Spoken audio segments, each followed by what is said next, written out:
I want to thank my colleagues on this committee and our witnesses and everyone for joining us today for this important discussion about the state of affordable housing in America. Housing is a deeply personal issue, frankly, to all of us, I think, and frankly, to me as well. My brother and I grew up in poverty. I've said that several times. My mother did everything possible to keep a roof over our head and frankly to steer us towards a better life. I learned early on that housing is not just about having that roof over your head, it's really about the opportunity to build a better future. Owning a home has long been the pillar of the American dream, but for too many Americans today, working families today, that dream has slipped further and further out of reach. We must confront the reality that during the Biden administration, housing affordability reached record lows. Mortgage rates have grown by over 150% under President Biden, from just under 2.67% on average in January 2021 to 7% by 2024. Meanwhile, rents have surged by nearly 25% in that same time, putting more pressure on those unable to buy homes and forcing many into unstable living situations. Perhaps the most devastating statistic of all is that homelessness has hit a record high, an 18% increase in just 12 months, and a 30% increase since COVID ended. This raises an important question. Why do we continue to confront roadblocks despite massive government investment and support? The hard truth is government interference is perhaps more of the problem than the government resources are the solution. Spending trillions of dollars on the housing market is not the answer. Today, we will hear from leaders and experts about what needs to be done. We are honored to have with us today Eric Johnson, the mayor of Dallas, Texas. Go Cowboys. A local official who understands the challenges of housing at the community level. We have Lee Jelenic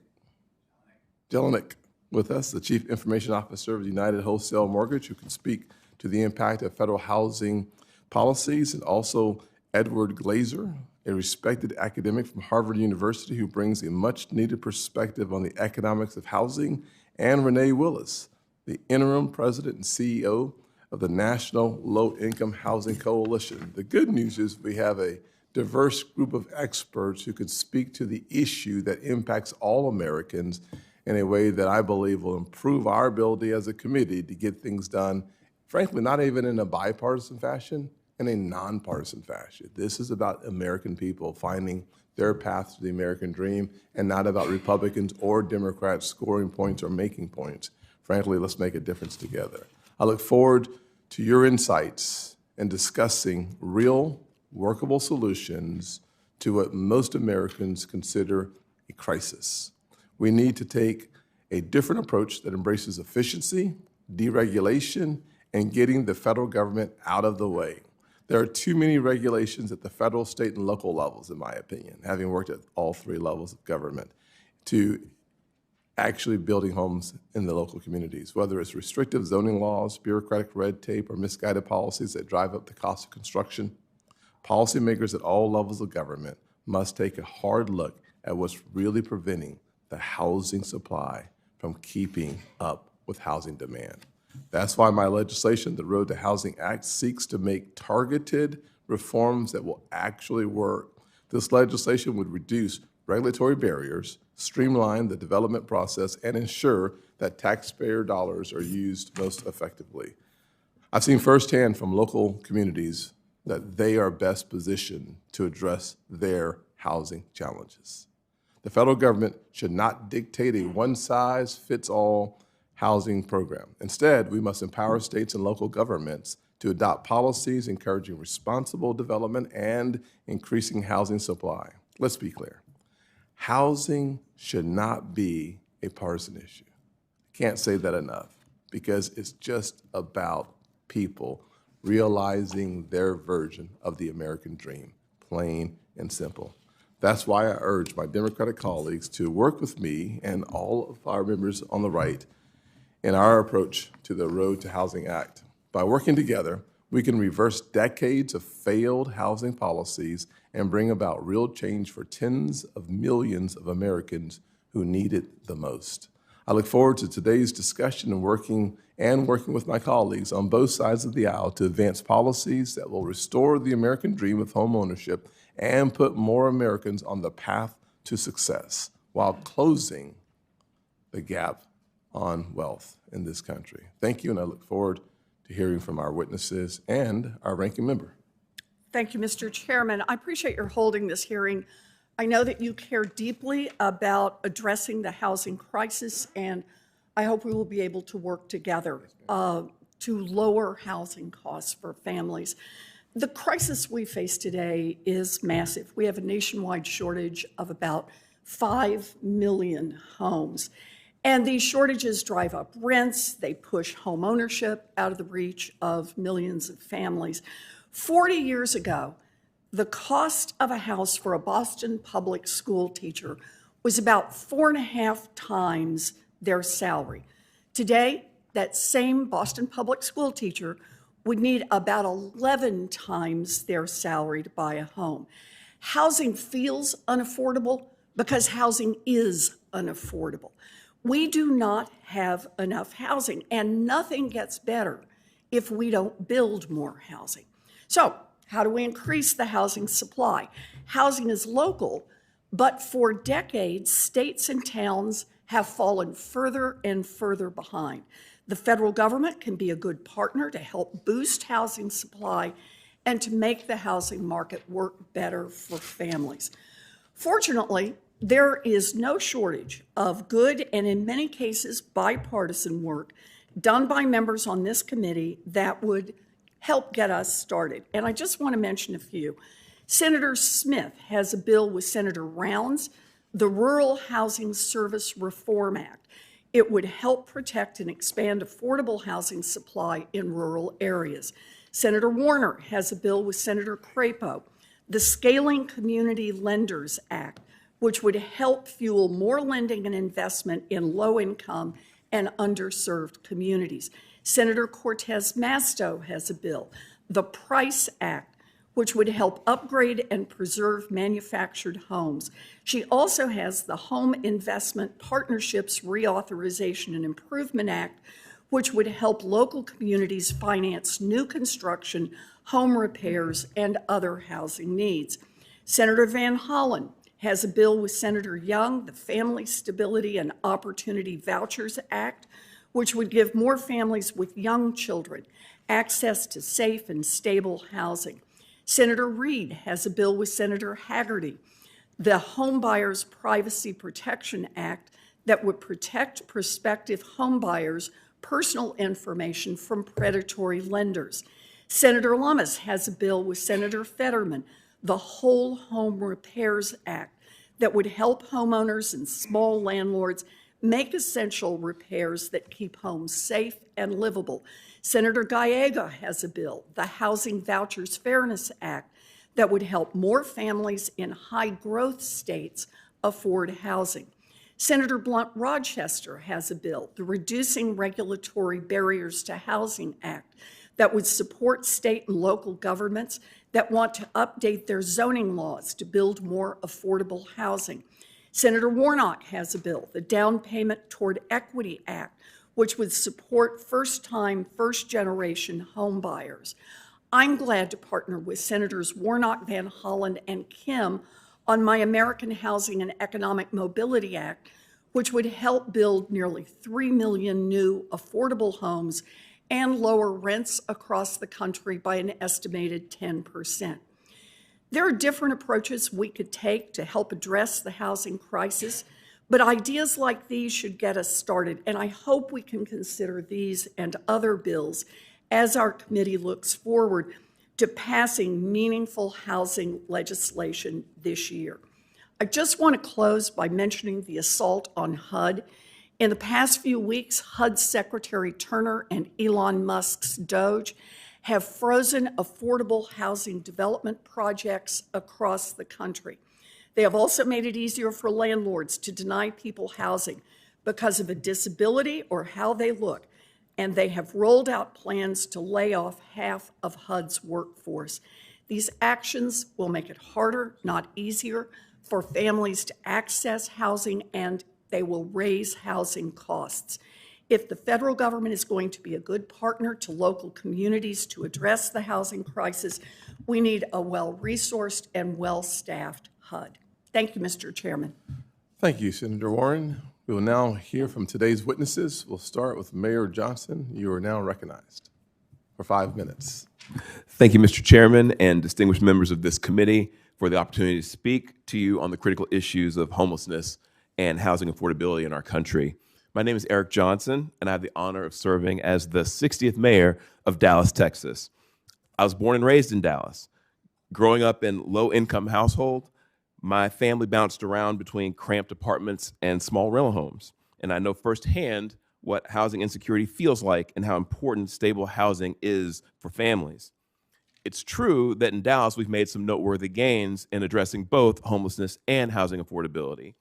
Last year, we effectively ended veteran homelessness by ensuring that any veteran who falls into homelessness is housed within 90 days. This achievement means that in Dallas, the men and women who served our country are treated with dignity. But honestly, I don't want to spend the time so graciously allotted me by this esteemed committee bragging about what Dallas has done right. Instead, I want to try to help this committee understand what I've learned about both homelessness and housing affordability from serving on the front lines as the mayor of America's 9th largest city. Over the past 6 years, I've come to understand that two major misconceptions stand in the way of real progress. If we don't correct these misconceptions, we will never move the needle on chronic homelessness or housing affordability in our nation's cities. The first misconception is that housing affordability is the primary driver of chronic homelessness. Homelessness is a complex issue, and affordable housing is a critical component of the solution. However, the overwhelming majority of the chronically homeless are not living on our streets because of housing affordability. They're doing so because they struggle with serious mental illnesses, drug addiction, and psychological and behavioral disorders. Chronic homelessness is primarily a public health issue, but we're not addressing it as such. It is not primarily a housing affordability issue, and it's not even a public safety issue at its core. Although we can and should enforce local laws prohibiting camping in public spaces and in public buildings, we cannot arrest our way out of chronic homelessness. We must shift our focus toward thinking about chronic homelessness more as a public health issue and less as a housing or public safety issue. The second misconception is connected to the fact that many discuss and even shape policy related to housing as though it is not a market, when it in fact is. Like in any other market, housing prices are determined by supply and demand. Therefore, the most effective way to bring down housing prices is to encourage the private sector to increase home building throughout the United States, but particularly in cities like Dallas, where we see unprecedented demand for our existing housing stock because of our economic growth and success. Now, keep in mind, government itself is not an effective housing developer, but what government can do is step aside, cut the red tape, and encourage the private sector to build more homes faster. In Dallas, we have shown that reducing barriers to home building works. We've cut permitting times, streamlined zoning, and worked with private developers to increase housing starts. Over the past few years, we've prioritized efficiency, and as a result, we slashed the median time to issue a residential building permit from 68 days in 2022 to just 8 days in 2024. This expedited permitting process has enabled developers to bring new housing to the market more quickly, helping us to meet the skyrocketing demand for housing in Dallas. I strongly believe that the most effective thing Congress can do to make housing more affordable for everyday Americans is not to create yet another federal program that pours millions of taxpayer dollars into subsidizing the already robust demand side of the housing equation. What I need right now, as the mayor of Dallas, the heart of the fastest growing metropolitan area in the United States, is for Congress to reframe the narrative around homelessness and housing affordability by correcting the misconceptions that I've just discussed. Thank you very much for the opportunity to speak to you, and I look forward to doing the very best I can to answer any of your questions. Thank you, Mr. Chairman. Thank you, Mr. Mayor. Mr. Lee Jelenic, good to see you again. Thank you for being here and sharing your knowledge as well. You're next. Chairman Scott, Ranking Member Warren, and distinguished members of the committee, thank you for inviting me to appear at today's hearing. My name is Lee Jelenic, and I am the Chief Innovation Officer at United Wholesale Mortgage. United Wholesale Mortgage started in 1986, and we have grown to 9,000 team members who come to work every day at our state-of-the-art headquarters in Pontiac, Michigan. We support over 10,000 independent mortgage brokers across all 50 states. Since 2022, we have been the #1 overall mortgage lender in the U.S. We operate exclusively in the wholesale channel, which means we don't lend directly to consumers. We serve mortgage brokers as our clients. To give you a sense of our scale, we funded approximately 1 in 10 mortgages in the United States last year. Homeownership remains to be the most significant source of financial stability for American families, and United Wholesale Mortgage, as the largest mortgage lender in America, takes seriously our responsibility of maximizing the accessibility and availability of financing so that more people can achieve the dream of homeownership. While the system to facilitate mortgage financing is functioning today, there are some clear and actionable ways to improve the status quo. But before turning to the solutions, I would like to first highlight 3 significant headwinds to making homeownership more attainable: interest rates, supply, and costs embedded in the mortgage process. First, I will address interest rates. For the past 3 years, consumers have been facing interest rate sticker shock. To put this in perspective, there are over $2.5 trillion worth of mortgages at a rate at or above 6% in our country today. And that is most of the loans originated in the past 2 years.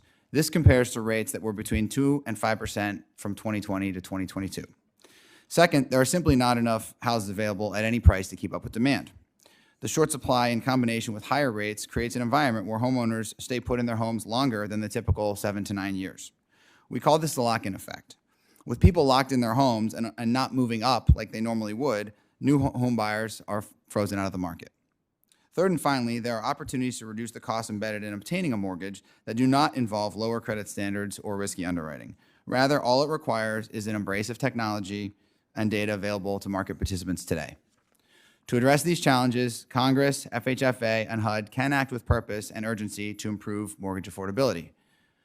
First, we believe some competition between the 2 GSEs is necessary to increase the responsible flow of credit and achieve greater efficiency and affordability in the mortgage process. Policymakers should reevaluate any FHFA-imposed rules that prevent the GFEs from competing with each other, specifically on volume and innovation. One example of an FHFA conservatorship policy that has stifled innovation is FHFA's New Activities Rule. It significantly curtails the GSE's ability to seek opportunities for innovation and keep up with the advances made by well-run lenders in the private sector. When the GSEs compete under the watchful eye of the regulators, they can offer better products and policies, often through pilot programs, to attract lenders who ultimately pass these benefits on to borrowers. For lenders like UWM, competition among the GSEs via pilot programs and innovation means our advances in technology can ultimately be accessed by more Americans.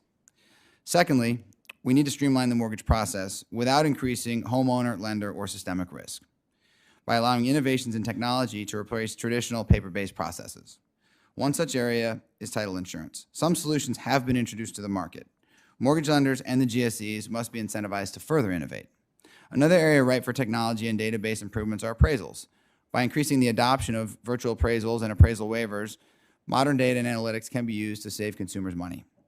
And as a final example, more competition between the GSEs could also have the effect of incentivizing the credit bureaus to compete not only on price, but on accuracy, reliability, and consumer accountability. In conclusion, Congress should support FHFA in increasing competition by and between Freddie Mac and Fannie Mae, and Congress can also support FHFA and HUD's efforts to reduce consumer costs by harnessing the power of innovation to make homeownership more accessible and affordable to all Americans. Thank you again for the opportunity to testify today. I look forward to answering your questions, and I would like to invite any members of this committee out to our campus in Pontiac, Michigan, to talk more about how we can continue to help Americans achieve the dream of homeownership. Thank you, sir, very much. Dr. Glaeser? Thank you, Chairman Scott. Thank you, Ranking Member Warren. Thank you, committee members. I am grateful and honored to have the opportunity to speak to you today. I'm an economist who has spent much of the last quarter century studying what has gone wrong with America's housing markets. Initially, I worried about the high costs and limited supply in coastal America because I watched as the real price of housing in Boston tripled between 1980 and 2006. Until the last decade, the cost of housing in cities like Atlanta, Dallas, and Houston remained affordable, largely because these Sunbelt cities built a lot of homes. But that has changed. Between the end of 2009 and the end of 2024, the real price of housing doubled in Phoenix and rose by 55% in Atlanta. The median new home price is now $635,000 in Miami, $476,000 in Phoenix, and $450,000 in Charleston, South Carolina. The critical fact about America's current housing crisis is that it is driven by a lack of supply of new homes. We live in a land of plenty, and yet we have manufactured a shortage of basic living space. Economists sort out supply and demand by looking at prices and quantities. If prices are up and building is up, then we know demand is to blame. If prices are up and building is down, then it's a supply problem. As the next exhibit shows, home building across the U.S. collapsed after the global financial crisis and has yet to recover. We are producing fewer single-family homes at the start of 2025 than we did at the start of 2021, and 38% less than we did 20 years ago. The next exhibit shows that places in America that are expensive don't build a lot, and places that build a lot aren't expensive. There is demand for homes in California, and there is demand for homes in Texas. Right? But Texas builds much more, and it remains much more affordable. The combination of high prices and limited building means that America has a supply problem, despite the fact that we lack neither land nor construction capacity. The next exhibit uses the Wharton Index of Local Land Use Regulation and shows that prices are much higher in places with more local land use regulation. This is a problem because ordinary Americans have to spend too much on housing. The nationwide ratio of home prices to median income has reached 5.6 in 2022, the highest ratio in recorded history. 39% of spending by renter households goes on housing. 56% of Californians told a recent poll that they had considered leaving the state because of high housing costs. Our country is also less productive because we build too little in our most productive places. Nobel laureate Ed Prescott and two co-authors find that U.S. labor productivity would be 12.4% higher, and consumption would be 12% higher if all U.S. states moved halfway from their current land use regulation levels to the current Texas level. Throughout our history, Americans have made our country stronger by moving to more productive places. 19th century New Englanders left our rocky soil to find better farms in the Ohio River Valley. 20th century refugees from the Dust Bowl found a brighter future in California. Yet today, we see no migration to more productive places because we don't allow building there and because it is too expensive. The next exhibit shows the relation between the Wharton Land Use Regulation Index and the level of upward mobility experienced by poorer children. The places that provide the brightest economic prospects for poor children make it hardest to build. The federal government has long fought for affordability with demand-side policies, such as the home mortgage interest deduction and housing vouchers. But demand-side policies can be counterproductive when the fundamental problem is restricted supply. If homes were abundantly supplied at $250,000 each, then demand-side subsidies would primarily benefit the households that get those subsidies. But if the number of homes is fixed, then demand-side subsidies just push up prices. If there are 1,000 homes in a neighborhood and there are 1,001 buyers, each willing to pay $500,000 for a home, then providing each of them with a $50,000 tax credit just pushes the price to $550,000. So what could work? We could reconfigure existing supply-side policies, such as the low-income housing tax credit, but there is a lot of work to do. One recent study found that the average cost to build a low-income unit in California was $708,000. A better alternative may be to encourage states and localities to permit more private construction. But here's the rub. America's tradition of federalism is strong, and we should never want Washington to micromanage local zoning codes. An alternative that respects state and local sovereignty is to use existing federal spending to encourage more construction. We could tie a state's eligibility for discretionary federal infrastructure grants to building new housing in its most productive counties. Transportation-related grants are natural because the benefits of transportation spending are tied to the number of people who are able to live nearby. Moreover, our high housing cost problem is closely linked to our high infrastructure cost problem, and so it's natural for transportation and housing committees to work together. We could take the most productive large counties in the U.S. 119 counties collectively produce more than one-half of America's national income, and they're spread throughout our country, from Richland County, South Carolina, to Middlesex County, Massachusetts. We could allocate homes to those counties, and if states have those counties and they build enough, they get priority on grants. If they have those counties and don't build a lot, they don't get priority. And if they don't have any of those counties, it doesn't impact them at all. It's just one idea. My hope is that these incentives will induce states and localities to find their own solutions. We want local creativity, but we also want a nation that makes space for outsiders, and our nation is not currently doing that.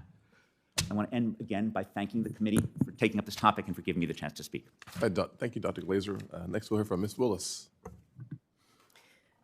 Chair Scott, Ranking Member Warren, and members of the Committee on Banking, Housing, and Urban Affairs, it is an honor to testify before you today. The nation is experiencing a pervasive and growing affordable housing crisis, impacting rural, urban, suburban, and tribal communities alike. Most renters, particularly those with the lowest incomes, are struggling to keep a roof over their heads, and a record number of people are experiencing homelessness. The National Low-Income Housing Coalition's latest research, which will be published tomorrow, has found a national shortage of 7.1 million rental homes affordable and available to extremely low-income households. This shortage is a structural feature of our country's housing system, impacting every state and congressional district in the country. Despite the clear, urgent need for additional resources, Congress only provides enough housing assistance to serve 1 in 4 eligible households. Without affordable homes, 3 out of every 4 extremely low-income households spend over half of their income on rent, leaving them without the resources they need to put food on the table or otherwise to make ends meet. These households are often a single missed paycheck or unexpected expense away from facing eviction and, in worst cases, homelessness. To fully address America's affordable housing and homelessness crisis, Congress must bridge the gap between incomes and housing costs through universal rental assistance, build and preserve rental homes affordable to people with the lowest incomes, prevent evictions and homelessness by stabilizing families during a crisis, and strengthen and enforce renter protections to address the power imbalance that tilts heavily in favor of landlords. In 2025, Congress can and should advance bipartisan housing package to help make meaningful strides towards this goal. We urge you to act quickly to enact meaningful solutions despite the challenging political times. As we discuss the importance of housing solutions, I must also address an immediate threat facing HUD, and by extension, the communities and people HUD serves. Elon Musk and the Department of Government Efficiency, DOGE, proposed to fire half of HUD's current workforce. Without adequate staff to administer and oversee these funds, states and communities will face new barriers to accessing the critical federal resources they need to pay the rent, build affordable housing, address homelessness, recover from disasters, revitalize distressed communities, promote homeownership, enforce fair housing laws, and more. Rather than improving efficiency, such drastic staffing cuts at HUD will cause significant harmful and costly delays and will worsen America's affordable housing and homelessness crisis, as well as its significant disaster recovery needs. Delays in accessing federal resources will slow down affordable housing construction and drive up development costs, slow recovery after disasters, and cause organizations that rely on federal funding like homeless services agencies to limit services or close their doors altogether. We are also deeply concerned about DOGE's efforts to unilaterally withhold funding approved by Congress and terminate contracts. Funding for homelessness, fair housing, technical assistance, and capacity building have been wrongly withheld or canceled. Unless this funding is released soon, it could cause irreparable harm. Victims of discrimination will have no way to enforce their rights under the law, and shelters may have no choice but to close their doors and turn unhoused people onto the streets. I look forward to opportunities to work together to protect and expand federal housing investments and protect the federal agency staff necessary to administer and oversee these funds to help address the affordable housing needs of communities all across this nation. Thank you. Thank you very much, ma'am. We'll start our questions with Senator Kennedy. I'll defer to Senator Kennedy, and then we'll go to Ranking Member Warren. Senator Kennedy, the floor is yours, sir. Thank you all for being here. Professor Glaeser, you're head of the Department of Economics at Harvard? No longer. But you've taught there since 1992. Correct. I think you need to turn your microphone on. Oh, sure. Thank you. Thank you. You did your PhD work at Chicago? That's correct, sir. Great school. You publish about 5 articles a year? I don't know. I've published a few. I appreciate your testimony because you not only talked about the problem, but you talked about possible solutions. No disrespect to anybody, but revamping our appraisal process or title insurance or talking about power imbalances is not going to get homes built, not in a free enterprise country. Our problem is supply, isn't it? Yes, sir. And the main reason we have a problem with supply is because of land use regulation, isn't it? I've been saying that for 25 years, Senator. Yes, I agree with that very strongly. And land use, zoning, some would call it, is within the job description of, to some extent, state, but mostly local government. Is that right? That's correct, sir. And Congress has a history, it seems to me, you can disagree, certainly, if you do, of just throwing money at the problem and trying to tell local government how to get more houses built. And local government takes the money and pushes back because politicians at the local level, they like to eat and live indoors too, and they like to get reelected, and they don't want to make anybody upset by changing land use regulation in a way to encourage more housing. Would that be a fair assessment? My words, though, not yours.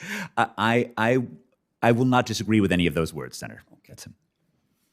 There's a plan that's been talked about in Canada. And what the Canadians have, they're talking about it. It hasn't been implemented, but the proponent of the plan, I've talked with Senator Warren about this, has said, look, we need to incent local government to increase housing starts, but we need to use a carrot and a stick. What if America had a law, Congress passed a statute that said, look, we don't care how you do it, states, but you need to increase your housing starts by 3, 4, 5% a year. Do it however you want to do it. If you do that, we will give you extra federal money. If you don't do that, we will take federal money away from you until you start doing it. Would that work? If you're willing to champion such legislation, Senator, I'm willing to be behind you. I think there are challenges with that in the U.S. The difficulties of taking away spending that was already expected may be particularly hard. It may be easier to do with discretionary grants than with spending that's targeted. I also think it needs to be targeted not to the state's level of production, but to production in the most productive parts of the state.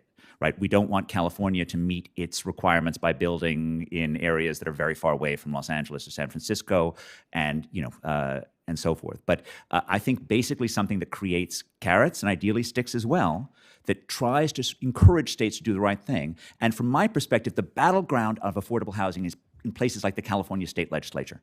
And I would love those legislators who want to do the right thing, who want to make California a state for outsiders, to be able to say, look, the federal government is pushing us in this direction too.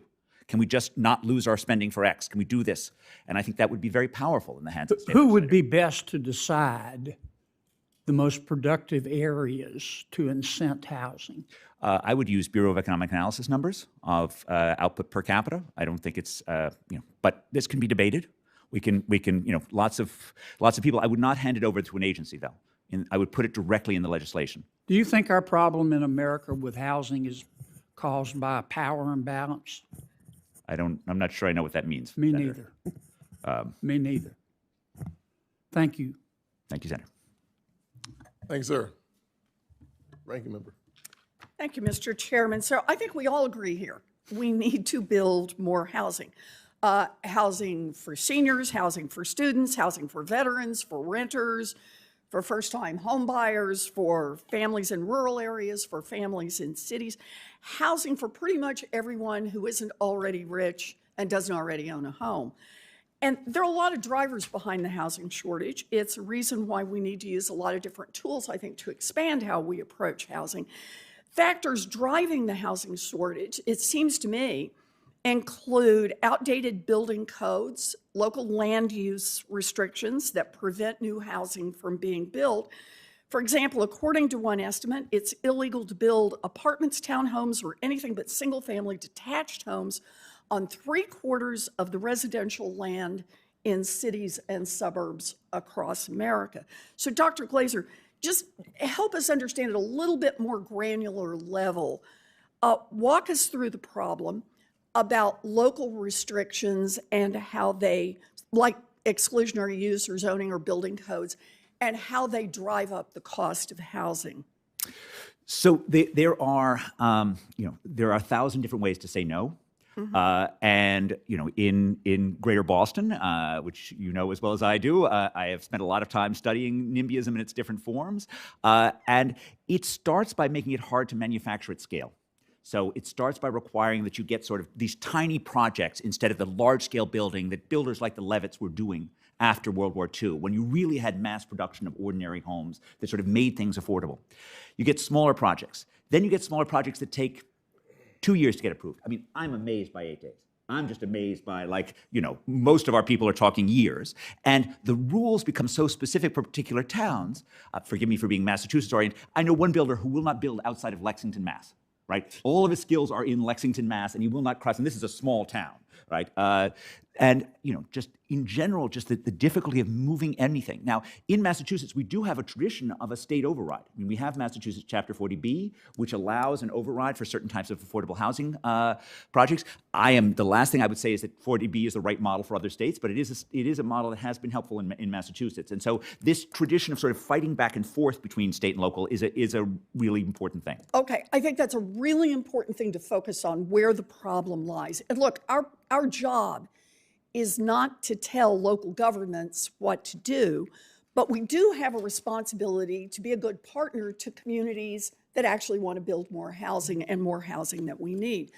So I have a bill right now with Senators Warnock and Van Hollen and Kim. It's called the American Housing and Economic Mobility Act, and it creates a competitive grant program. So it's the carrot end of the spectrum, and says that if a community will lower the cost of housing and actually produce more housing, then we'll put money on the table for other costs that come along with that. You can use it to build new elementary schools or new roads that you may need, or a new sewage plant that you may need, all of it supporting this housing. With Senator Kennedy, what we're working on right now is carrots and sticks, if that's what's needed here.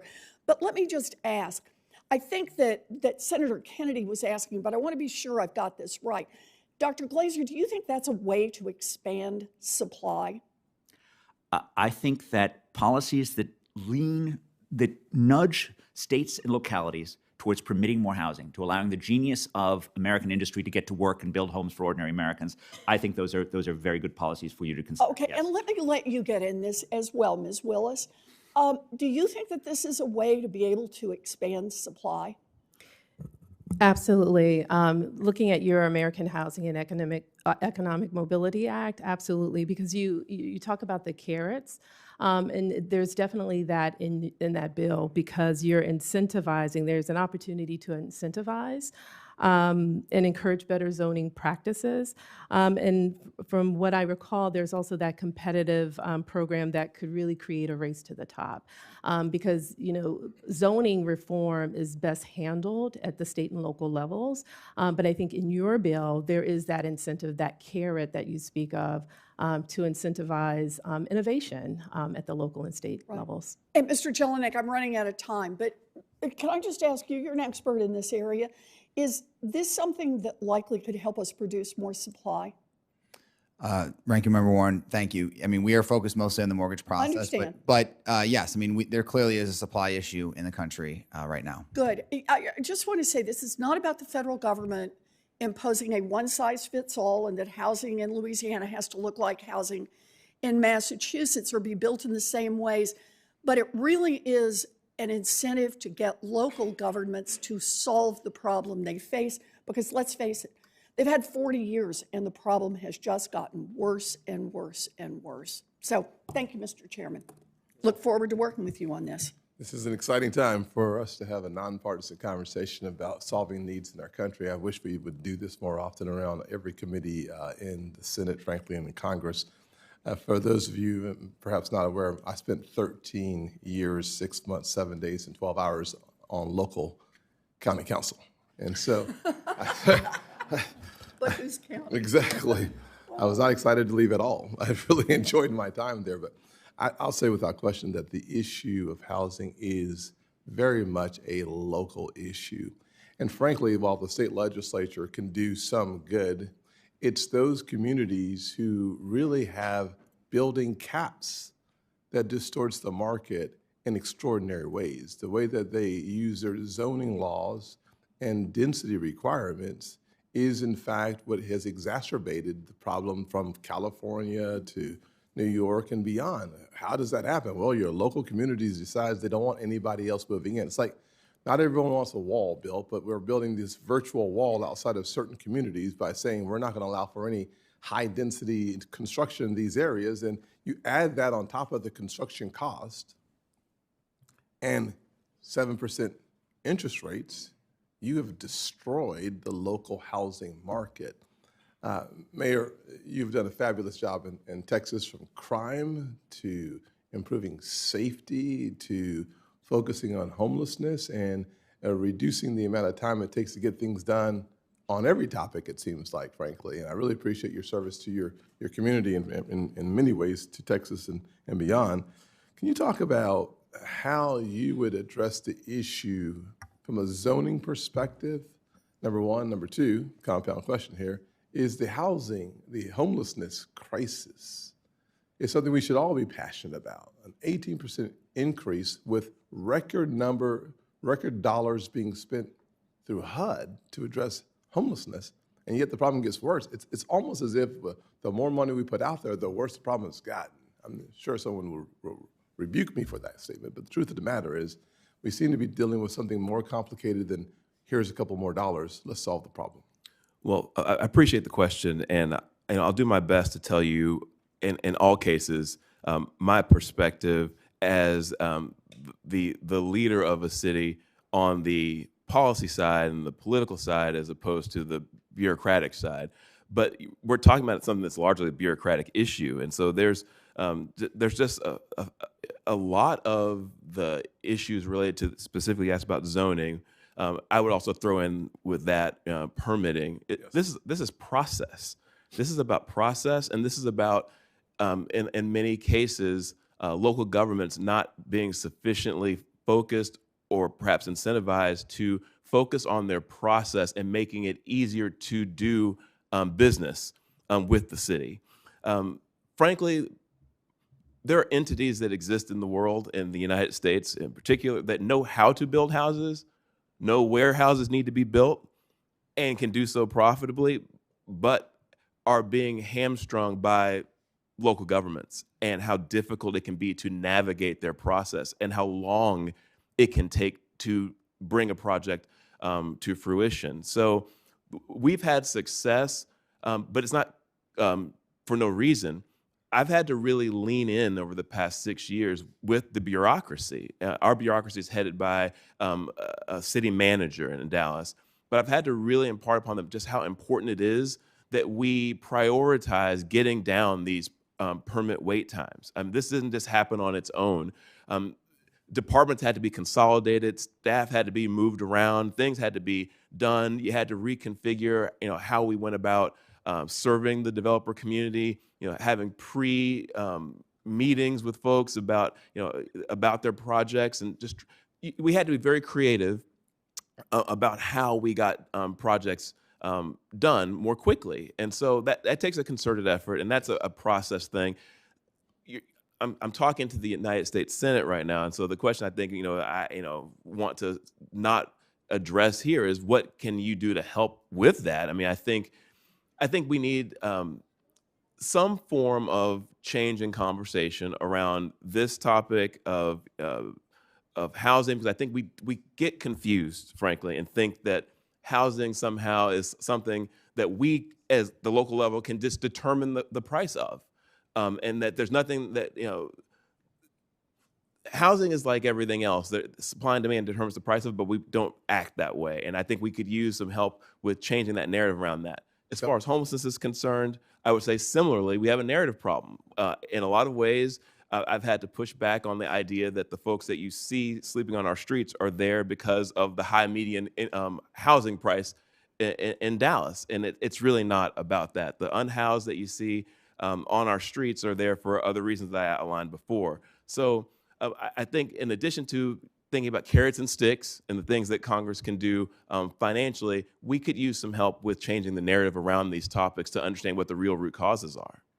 Extending myself to 54 seconds you did not use in your opening statement. I'm going to continue for a question with Dr. Glaeser. To me, the housing issue we have of affordability is, in fact, the more you suppress housing construction because of your zoning laws, the higher your prices are going to go in the communities. You're talking about a manufactured crisis. Please continue. Well, I agree with that pretty strongly, Senator. So thank you for taking this up. I think this is exactly right. I mean, America is full of land, right? We are an abundantly rich country. This is not necessary. We did this to ourselves. We did this to ourselves by stopping the natural genius of American builders, by restraining them over and over again, by making it impossible to figure out new ways to build. Just look at what's happened to productivity in the construction industry. Every other industry, right, it soars. Construction has stagnated. It has stagnated in part because our projects are tiny, which means that our firms are tiny, and firms that have 4 people, 6 people don't have research and development departments. There was a time when construction was just as dynamic as every other industry, but because of this web of local land use regulations, it is no longer so. Thank you, sir. Senator Kim is next. Thank you, Chairman. Thank you to the 4 of you for coming on. Mayor Johnson, I wanted to just start with you. In between fiscal year 2023 and 2024, your city received more than $31 million in federal funding through 4 grant programs. One of them was the Home Investment Partnership. I'm not too sure how much you're aware of how all that was used, but I wanted to see whether or not you're able to speak to whether or not that was helpful and important for your city in terms of understanding how to address the issue of household building of homes. So over to you. So I can't speak specifically to exactly what those funds went to in terms of directly contributing to the number of housing starts that are attributable to that over that period of time. But what I will say is this, in a more general sense, I think there's a whole long list of federal housing programs that we've used over the years, mostly focused on the construction of multifamily and rental housing units that I think we've sort of learned over the years that they're just not that efficient at delivering at the end of the day the number of housing units that we need to move the needle on affordability. So I don't want to say that these programs don't work. I want to say that it depends on how you define working. I think when we look at creating housing year over year in Dallas, using some of these programs in the 3,000-4,000 unit type of range, when you have the need for maybe 50,000, 60,000 or so units, it's just not enough. And so I think what I want to emphasize to the committee, and I definitely appreciate the opportunity to be here to speak to this, is it's not about the fact that these existing programs are unable to create a housing start. It's about the fact that they will never be as effective at creating the housing at scale that we need to actually move affordability in the right direction, but then actually impacting the supply side. I agree with you, and I think there's unanimity here in this room that we need to make sure that we're sending those signals and trying to address the supply side. I guess what I'm trying to think through is how do we make sure that as we spur building and development that we're spurring diversity of types of homes that are being built, because we struggle with that here in New Jersey, my home state, where a lot of the incentives for building is to build very large houses and very expensive condos, and not as much on the affordability side. So I was just trying to get a sense from you, like, what are the tools that can make sure that affordable homes are being built, not just some of the most expensive stock?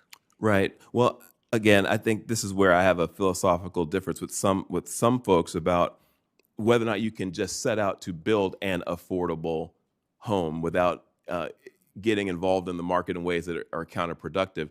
I do think that the affordability of homes is related to the supply and demand issue. And what I would say in a city like Dallas, which is almost 400 square miles, which has some of more vacant land in it to build on than most American cities have available to it, is that we are not utilizing to the full extent that we can just building. I'd say let's start with single family.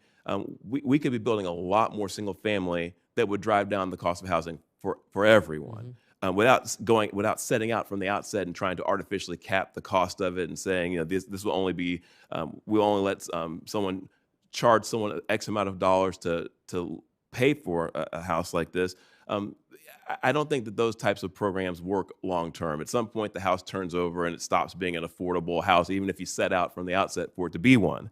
The only thing that works long term, I truly believe at this point, having lived this now, is to have a build, baby, build attitude towards housing in your town. We're being inundated by Californians and Chicagoans in Dallas, people who are coming because we're being economically successful. And it looks like a bargain to them, all of our housing stock, but it's driving up the median cost for people who are not used to paying that. And I think that the approach we need to take is one that is more market-based and that unleashes the potential of the private sector to build more on our unused land, which there's a lot of. Great. Thank you, Mayor. I yield back. Thank you, sir. Next will be Senator Realms. Thank you, Mr. Chairman. First of all, thank you to all of you for coming and visiting with us today. I think the one thing that we hear time and again, regardless of if you're a large community or small community, is the need for appropriate housing.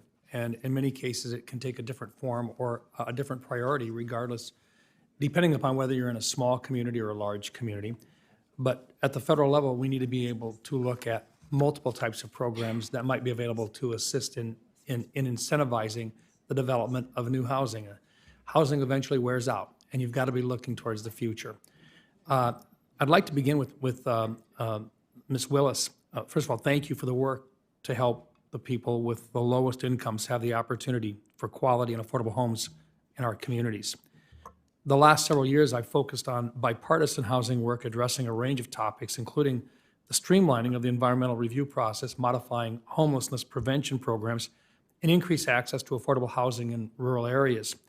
For the past two Congresses, Senator Smith and I have introduced the Rural Housing Service Reform Act to preserve affordable housing units in rural communities across the country and make much-needed updates to the USDA's Rural Housing Service. My question for you is that with your work with the National Low-Income Housing Coalition, how could legislation like the Rural Housing Service Reform Act make a difference in rural communities and their ability to finance affordable housing? Thank you for the question, Senator. It is extremely important to ensure that we have affordable housing in rural communities. We talked a bit today about suburban and urban communities and tribal communities as well, but it is important to make sure that we focus on urban communities. We know that some of the challenges that are faced in rural communities are severe in terms of the building of affordable housing. Sometimes it's much harder to build in rural communities. Sometimes the wages are for the people in rural communities are lower. And what we have is really, when we talk about an affordable housing crisis, in nationwide, 1 out of 4 people who are eligible for affordable housing get affordable housing or rental assistance of some kind. Another way of saying that is 3 out of 4 don't. And so I think in terms of, if we're looking at the demand side, really it's making sure that the federal government invests and have resources for communities, including rural communities, to make sure that they also have that the housing, that it's deeply targeted. And so if we're talking about building affordable housing, we're talking about ensuring that if a builder is building in a rural community, that they're using USDA funds or they're using low-income housing tax credits, but maybe even pairing that with home dollars or with the housing trust fund dollars. I think some rural housing, it's different in some cases than some of the urban housing challenges, but once again, you have fewer contractors, and the contractors that are there may build fewer homes as well in those rural areas. Just curious, excuse me, who are going to be the individuals hit hardest by the expiring USDA mortgages, and what could that mean for available workforce housing? I mean, it sounds like a weird offset, but literally, as these mortgages expire, things happen to those programs. Can you talk a little bit about that? Yeah, they do. And so what's happening is that as the USDA mortgages are expiring, also a lot of times they're paired with subsidies. So we want to make sure that the families and individuals who are living in the homes or where the mortgages are expiring, that they can continue to use those subsidies. So it's really kind of decoupling. Fix that needs to be done. That's right, absolutely, to ensure that people can stay housed because, it's important.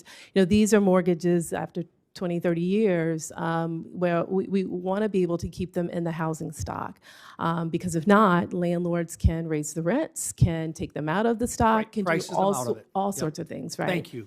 Absolutely. Thank you. Dr. Glaeser, just a real quick thought. CDBGs are really important, and we use that in a lot of cases to determine infrastructure opportunities in small and rural communities. One challenge, though, is that in order to do a lot of those types of things, you've got to be able to identify the environmental review processes, but also the Davis-Bacon prevailing wage requirements. If I remember correctly, utilizing a $2,000 CDBG in a local community in a project that would require following Davis-Bacon requirements. That includes prevailing wage compliance, weekly certified payroll reporting, on-site labor interviews, contractor documentation, and administrative oversight. I guess my question very quickly is wouldn't it cost more than $2,000 in administrative costs just to complete the Davis-Bacon reporting alone? You want? Yeah.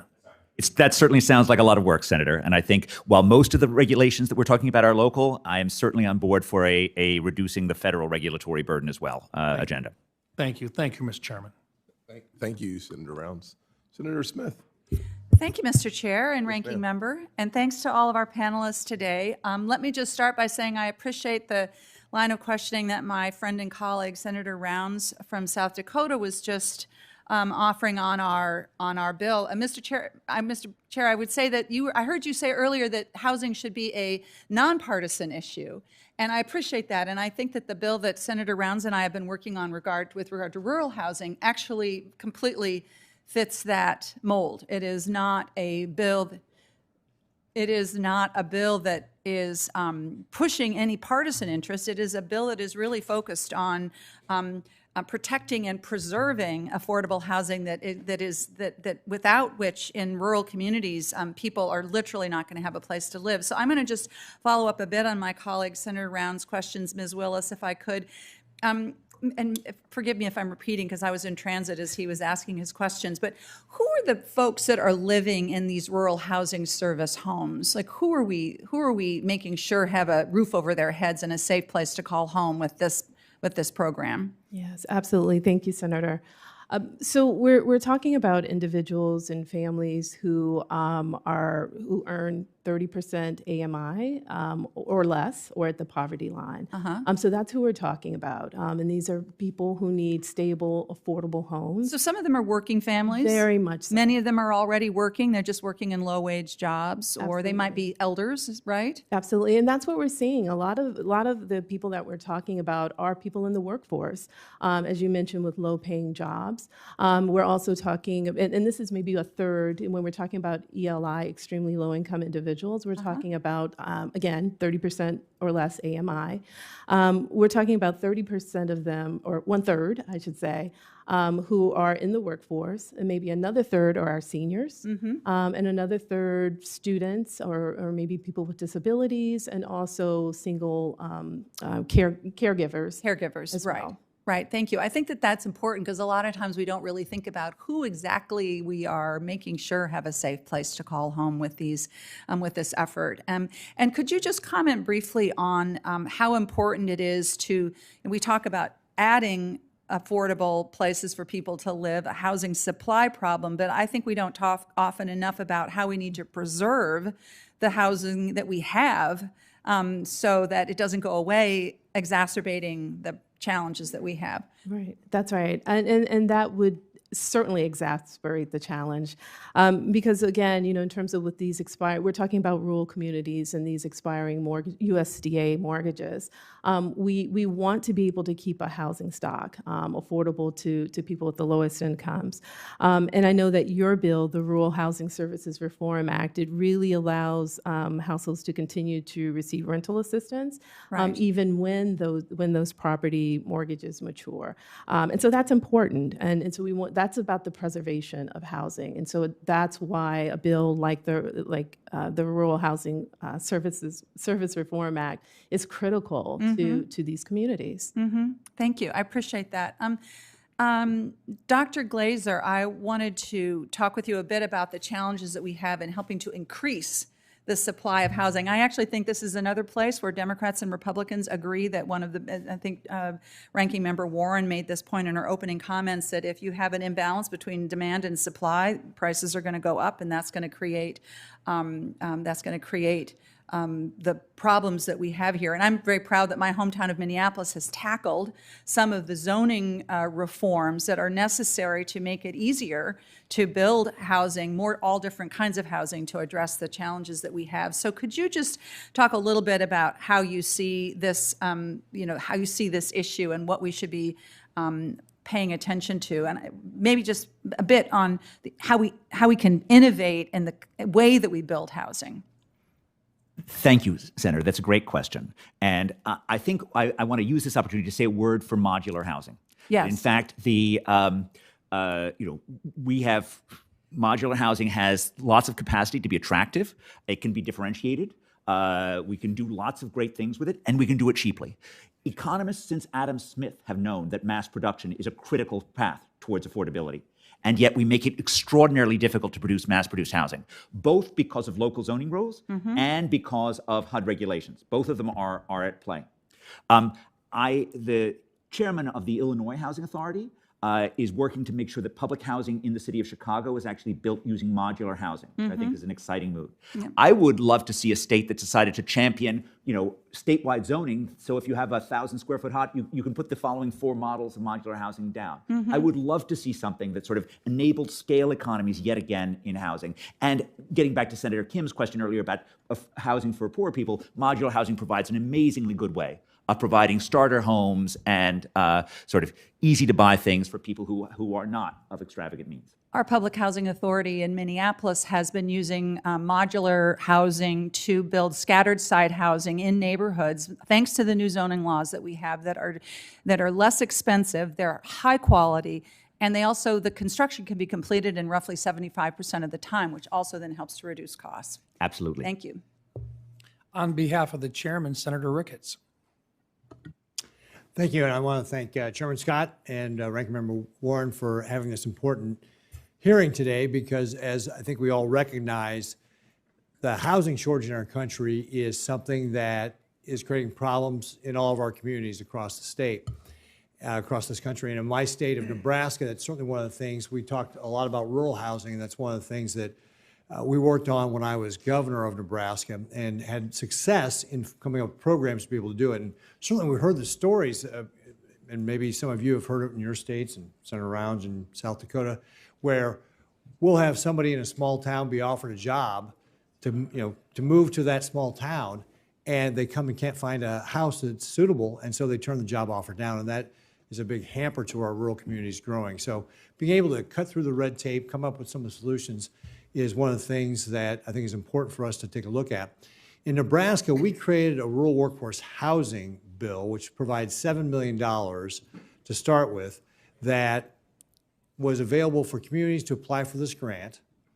And then the way most communities end up using it was creating this grant to basically create a revolving fund so that developers would be able to get a low interest loan to be able to come to a rural community and build houses that would then be available for that community and then repay that loan so it could go back to the community and be loaned out to the next developer down the line. And as I said, this was tremendously successful. And to your point, Dr. Glaeser, one of the things that it's allowed, for example, is developers in our, can make more money maybe in our bigger cities, but wouldn't want to come to a community because it was too expensive. They would actually be able to find it would be economically viable and build, say, 12 homes at once to be able to get more toward that mass scale and be able to bring down the cost of the home. So for example, in Central City, a developer was able to build a 3-bedroom, 2-bath house, 1,380 square feet, on the market right now for $209,000. So very affordable to be able to get people into those homes so that people could take the jobs in our rural communities. I just talked to the mayor of Ralston, Nebraska. They're using our middle income housing fund, which we developed as a follow-on, to be able to build a 120-unit apartment complex. So same kind of idea though, grant programs, refundable, revolving funds essentially. Now, we also used ARPA dollars to be able to help do this, but the ARPA dollars had to be one-time used. And so the problem with the federal dollars is they were too restrictive. And so we couldn't use them in the same way, so it's a one-time shot, which was nice, but it's not creating long-lasting value.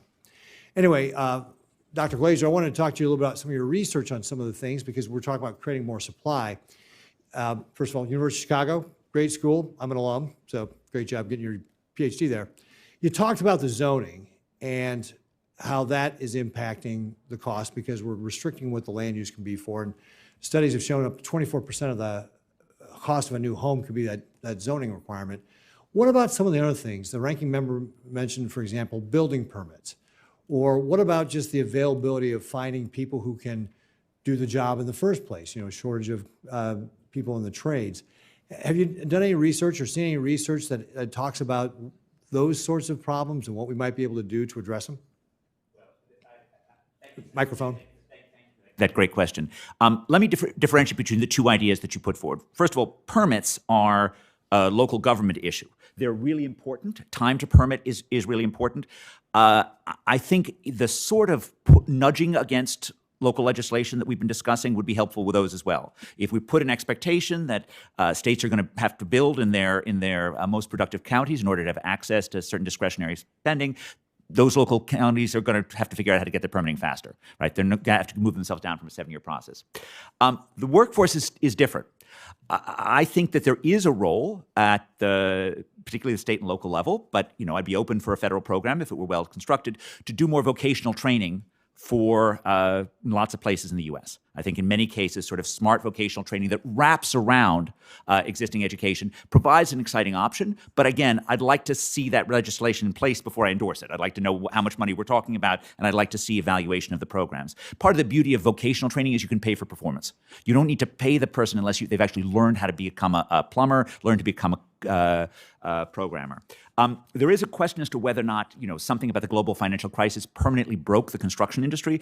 I don't believe that. It is true that we're down about 200,000 people as a whole, but we're up 100,000 in remodeling. So in some sense, what excessive regulation has done is we've changed us from being a nation of builders to being a nation of remodelers, because the permitting process is easy for remodelers. But in the cities that build, like for example Dallas, Texas, they're right back where they were before the global financial crisis. So I think it is possible to get the people back, but again, as a strategy to think about in a holistic human capital strategy, thinking about a little bit more in vocational training, I think that's worth doing. Great. Thank you very much, Dr. Glaeser. Yield back. Thank you, Senator Reed. Thank you very much, Mr. Chairman, and thank you for your testimony. Ms. Willis, back in 2008, I helped create the Housing Trust Fund, which is designed, as you know, to expand housing for people who can desperately looking for housing. do you think today the Housing Trust Fund is necessary, and how does it help low-income Americans? Thank you for the question, and also thank you for your leadership in creating the National Housing Trust Fund. The National Housing Trust Fund it's incredibly important because it's one of the only federal investments that goes deep in terms of its target to target extremely low-income households. So again, that's households that are at 30% AMI or poverty line. And so it's extremely important because without that, it's can be very difficult to create affordable housing for that population. But the Housing Trust Fund targets deeply. And so affordable housing providers and developers are able to build affordable housing using those funds that go to their states. So it's critically important to have that level of deepness, if you will, to really target the households that really need it. And affordable housing. as you probably know, we've put in legislation that would expand the resources of the trust fund to reach, we hope, 3 million affordable homes. And I think, again, everyone on the table has said demand is one of the key constraints, and this would really accelerate demand. So I hope we can make some progress on that. There's another program that I think is very useful, and I'm very proud to have joined Senator Britt, my colleague from Alabama, to introduce the Helping More Families Save Act. And essentially, that's the Family Self-Sufficiency Program. And I've seen the results myself. We're meeting families who, because of this program, they can put money away, save it up, and eventually move out and move up. And we hope that we can get this passed this year. So have you seen evidence of that program and how well it works? Oh, absolutely. And so we certainly do support and have supported the Helping More Families Save Act. And again, thank you for your leadership on that as well. Because it is important for, it essentially helps renters living in HUD-assisted housing to save more of their hard-earned income to boost their financial stability. And so we've seen it help countless families across the country. But it really just helps families, to save more rather than paying those higher rents. They can put the extra payments into an escrow account that they can use, for mobility or to invest in their future. Thank you very much. And Dr. Glaeser, Senator Loomis and I have another piece of legislation, which is the Property Improvement and Manufactured Homes Loan Monetization Act. But it would help families access financing for manufactured housing. And could you just generally give us an idea about how manufactured housing and ADUs support housing supply and affordability? Absolutely. Thank you for the question, Senator. Yes, ADUs are one way in which communities that are averse to sort of large-scale projects can still densify. And if you asked me, I tend to wish that we do more than just add ADUs, but ADUs are a potential aid, and manufactured housing is just a really inexpensive way to add an ADU to your property. And so I think policies that lean in again towards modular, towards manufactured housing are helpful on this, precisely because ADUs are the one policy that can get through in some of our most hostile environments. Thank you very much, Doctor. Thank you all very much. Thank you, Mr. Chairman. Senator Reid, thanks for being a good example of that nonpartisan approach with Senator Britt on so many important issues impacting everyday Americans. Well, I'm just sad that you're not working with me yet, but next time if you want to get something done, you find a very talented woman, and we have them right here. We have lots of them. Yeah. Our committee's full of them. Yes. Senator Britt. I am really appreciative to Senator Reid for his willingness to tackle these tough issues and do it in a bipartisan way that we can actually achieve results for the American people. So thank you, Senator Reid, for your leadership. Thank you all for being here. This is certainly an important topic. I am particularly looking forward to hearing more about this as the chair of the Housing Subcommittee. You know, when I tackled this issue first off getting here, it's clearly an issue of supply and demand. It's also it encumbers a lot more than that. You know, when we started looking at regulations, knowing that about 25% of a new home cost is directly attributed to regulation, you think what is necessary and what is overburdensome. When you find out that, you know, Americans are no longer buying their first home, that piece of the American dream, in their late 20s, but rather in their late 30s, early 40s, if then can they achieve that? How do we make this more obtainable for every American? There's a number of approaches. Senator Reid mentioned the one that we had, of government assistance programs that will help people actually achieve upward mobility, that will help them stand on their own 2 feet and be able to live their version of the American dream, which is so critically important. But there are other things that we've been doing that we feel like can kind of claw back on some of this stuff. You know, environmental regulations under NEPA have directly stifled housing supply. When we look at Alabama, we have a great example. I loved hearing what Senator Ricketts was saying of things that they were doing in Nebraska. In Alabama, we have a great example through our Fortified Roof program.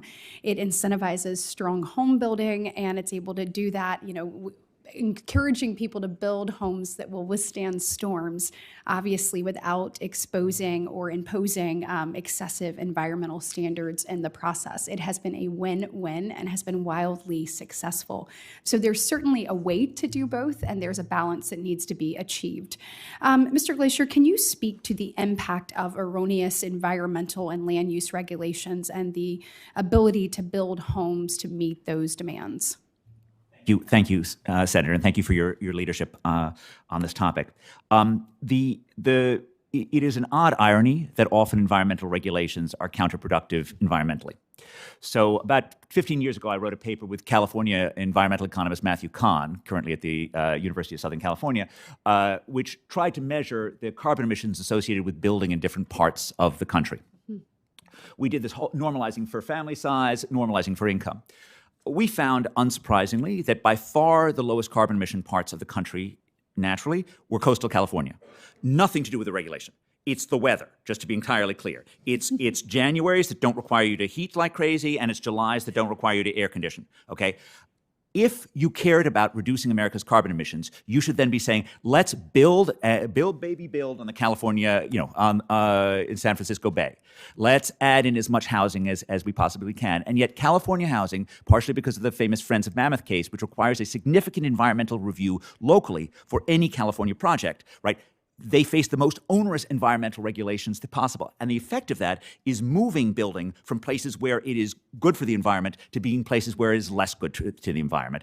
And you see that happen over and over again. And partially it's a mistake that regulators make, that they think they're actually stopping the building. But it doesn't stop the building. It just moves it someplace else, and it moves it to a place that is worse for the environment. No, I appreciate that. And I have a couple more follow-up Great, questions on that. absolutely. I would love to submit for the record for you if that's okay, because I want to dig down on that. I am short on time. Mayor Johnson, I heard you say to Chair Scott, talked about a little bit of the local challenges that are occurring. I am a big believer that the best thing that the federal government can do in most situations is just get out of the way. As the daughter of 2 small business owners, I saw that firsthand. I think local leaders know best, their boots on the ground, and local solutions work best for the people they serve. Can you talk briefly about how we enable and equip our state and local leaders to meet the unique challenges that their communities face, or what we can do better in that regard? I appreciate that question, Senator, and I will tell you, it's interesting. We look to Washington for a couple things at the local level. One, you all figured out, it's money, right? We always are looking for money from Washington. But the other thing is leadership and thought leadership. And sometimes, being so close to the people, it's good. You know exactly what's going on, but it can be noisy. Sometimes the folks who are a little further away can look at a problem and see it nationally. And if you don't look at this housing issue nationally, you won't understand what's really going on. At the city level, we are competing with our other cities for people, institutional investment. We want corporate relocations. We want jobs. We want higher education institutions. We're competing for those things. So as a mayor, my job is to try to make Dallas as awesome as it can be, and make the quality of life as high as it can be. The result of that, when I'm successful, is pressure on my housing market, because we're not building enough houses, new ones, to add to the housing stock fast enough. The new folks are just adding pressure to the market in the form of more demand in terms of people and what they're willing to pay for it. They're more well compensated. Again, like I said, they're coming from the coast, and our housing market looks like a bargain to them. So what we need from, I'm saying this over and over again because I was very honored to be asked to be here today. We need the understanding of Congress that this is a problem that has to be attacked nationally, because we're just pushing the issue around. We really do need to have a build, baby, build approach to housing. And in addition to the leadership, that we were looking for from our friends here in Washington, it's not always about coming and asking for money per se in the form of a new program, but there are ways that, and it's above my pay grade, I'll let all of these wonderful pieces of legislation I'm hearing about figure out how to incent us to do what is within our purview. I would be run out of any room back home or in any group of mayors if I didn't say that we do believe that the zoning issues, the process and permitting issues are going to always be best handled at the local level. That does not mean, though, that you cannot attach, as I believe Senator Kennedy was implying, you cannot attach benefits to us doing things better in the right way.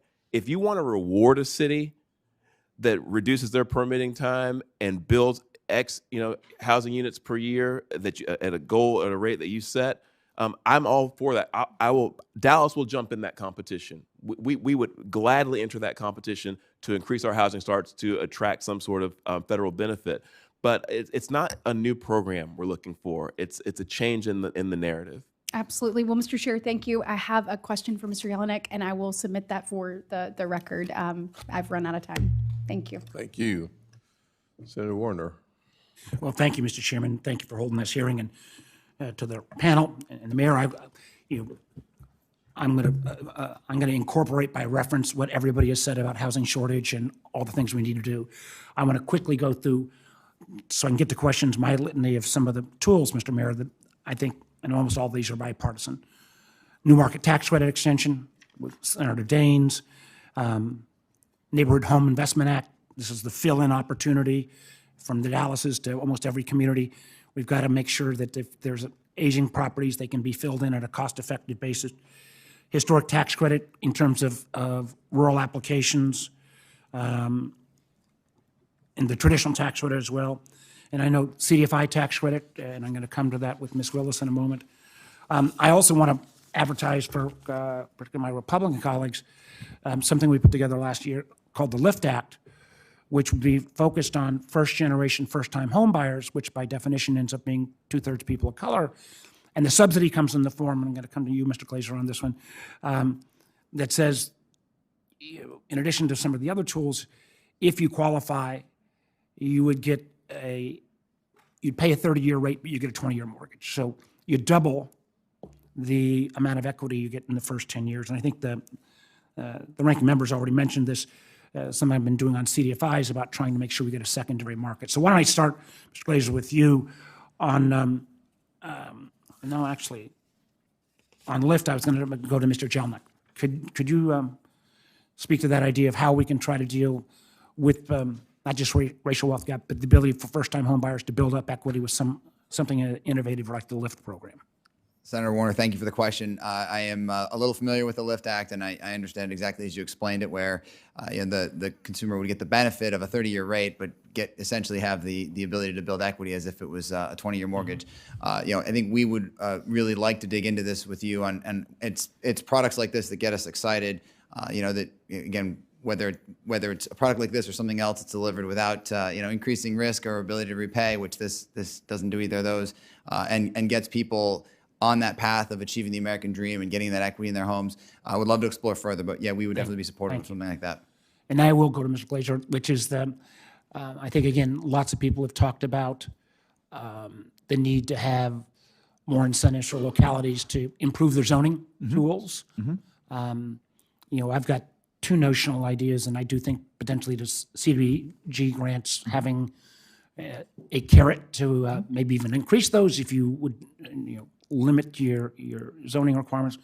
One is commercial to residential. There's not a community in America that doesn't have an aging strip mall of one form or another. I don't think they're ever going to come back. You've already got infrastructure built in. How we could use that tool, but to really incent those conversions, number one. And then number two, and I think some other folks may have raised this, but how we can actually work with religious institutions. I mean, lots of churches, synagogues, mosques who have lots of available land. I've got in Northern Virginia a church that's been trying for 5 years to put a multifamily unit, and it would not disrupt the neighborhood, but it's 5 years is way too long, and they've not moved a shovel of dirt. So, can you talk about beyond CDBG, what other tools we might use to try to give incentives to localities to change their zoning restrictions? These are great questions, Senator.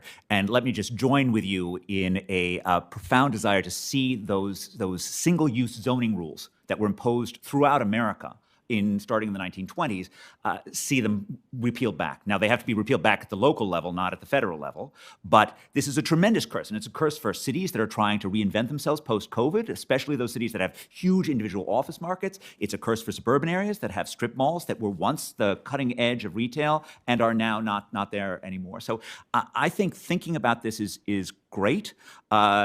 Again, I would probably push on something which is sort of, again, using some form of carrots and sticks with federal funding to just nudge more production, but maybe a specific discussion of how great it would be to sort of allow different uses of land. I think that would be very helpful. Well, and I did, again, to my colleagues on both sides, we're doing some of this in Virginia, but need to do much more. There are so many religious institutions, and with that contribution, you take out the cost of the underlying land. So there's a win-win here, and I think an interesting partnership. Ms. Willis, in the last couple of seconds, CDFIs, you and I visited on this in the past. Important niche. We need to give these additional benefits. We actually, frankly, need more. Under the last administration, we got $12 billion in Tier 1 equity and grants, but we need more deposits. So can you talk for a few seconds about the CDFI? Sure. Thank you, Senator. So CDFIs are important. They offer flexible loans to build and preserve affordable housing for rental homes, for healthcare clinics, grocery stores, things that the communities need, schools, and so forth. But they also play an important role in expanding economic opportunity and development in distressed communities. And they offer interest rates that are flexible, that are better, that have a better reach for underserved communities as well. And through the Capital Magnet Fund, CDFIs they financed over 83,000 affordable homes. So it's extremely important, the role that CDFIs play. Good. Thank you. Senator Moreno. Thank you, Mr. Chairman, for having this very important hearing. Generally speaking, I'll ask some questions, but I think it's important to say that if government action and good intentions lowered housing costs, and you looked over the last period of time, housing should be free, given how many initiatives government has put in place to lower housing costs, not ironically. Dr. Glaeser, you live in Massachusetts. I lived in Massachusetts for 12 years. It's more rare to find a Republican at Harvard than it is to find a Republican writ large in Massachusetts. And the ranking member talked about how housing costs for that school teacher, I'm very familiar with that. I ran a large group of car dealerships that sold cars to school teachers, and they kept living further and further away from Massachusetts, to the point where a lot of people lived in New Hampshire that worked in Massachusetts. And it's interesting because I think if you're looking at how do you solve housing problems, I would headline it as do the opposite of Massachusetts, which is massive government intervention in public markets, private markets that should be allowed to work. My question for you, Dr. Glaeser, is this. In 2019, if you made $59,000 a year, you could afford a home as defined by your income was less than 30% of your mortgage payment. Today, that number is almost approaching $110,000. Just 5 years. What happened?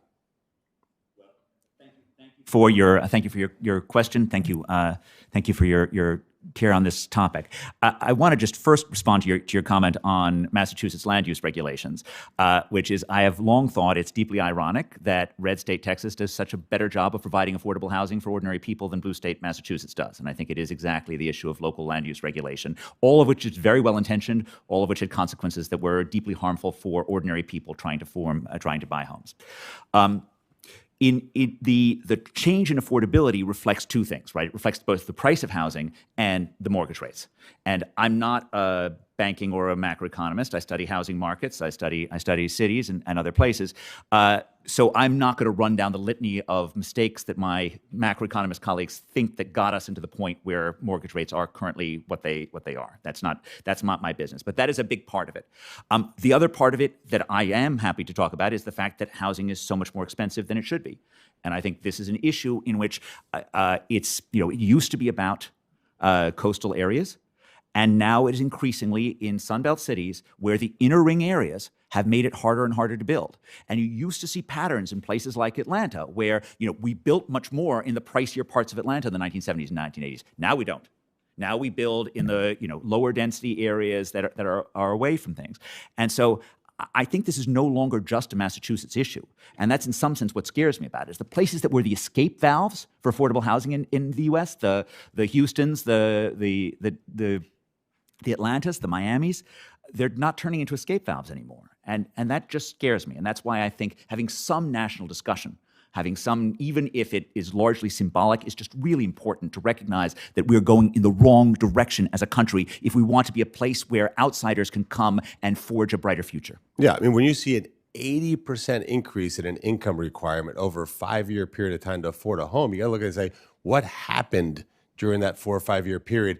Could it be that we let 10 million illegals come into this country? I mean, would that incredible surge in demand with no correlating supply increase, could that have something to do with it? Do those 10 million people have to be having to be housed raise the price of housing generally?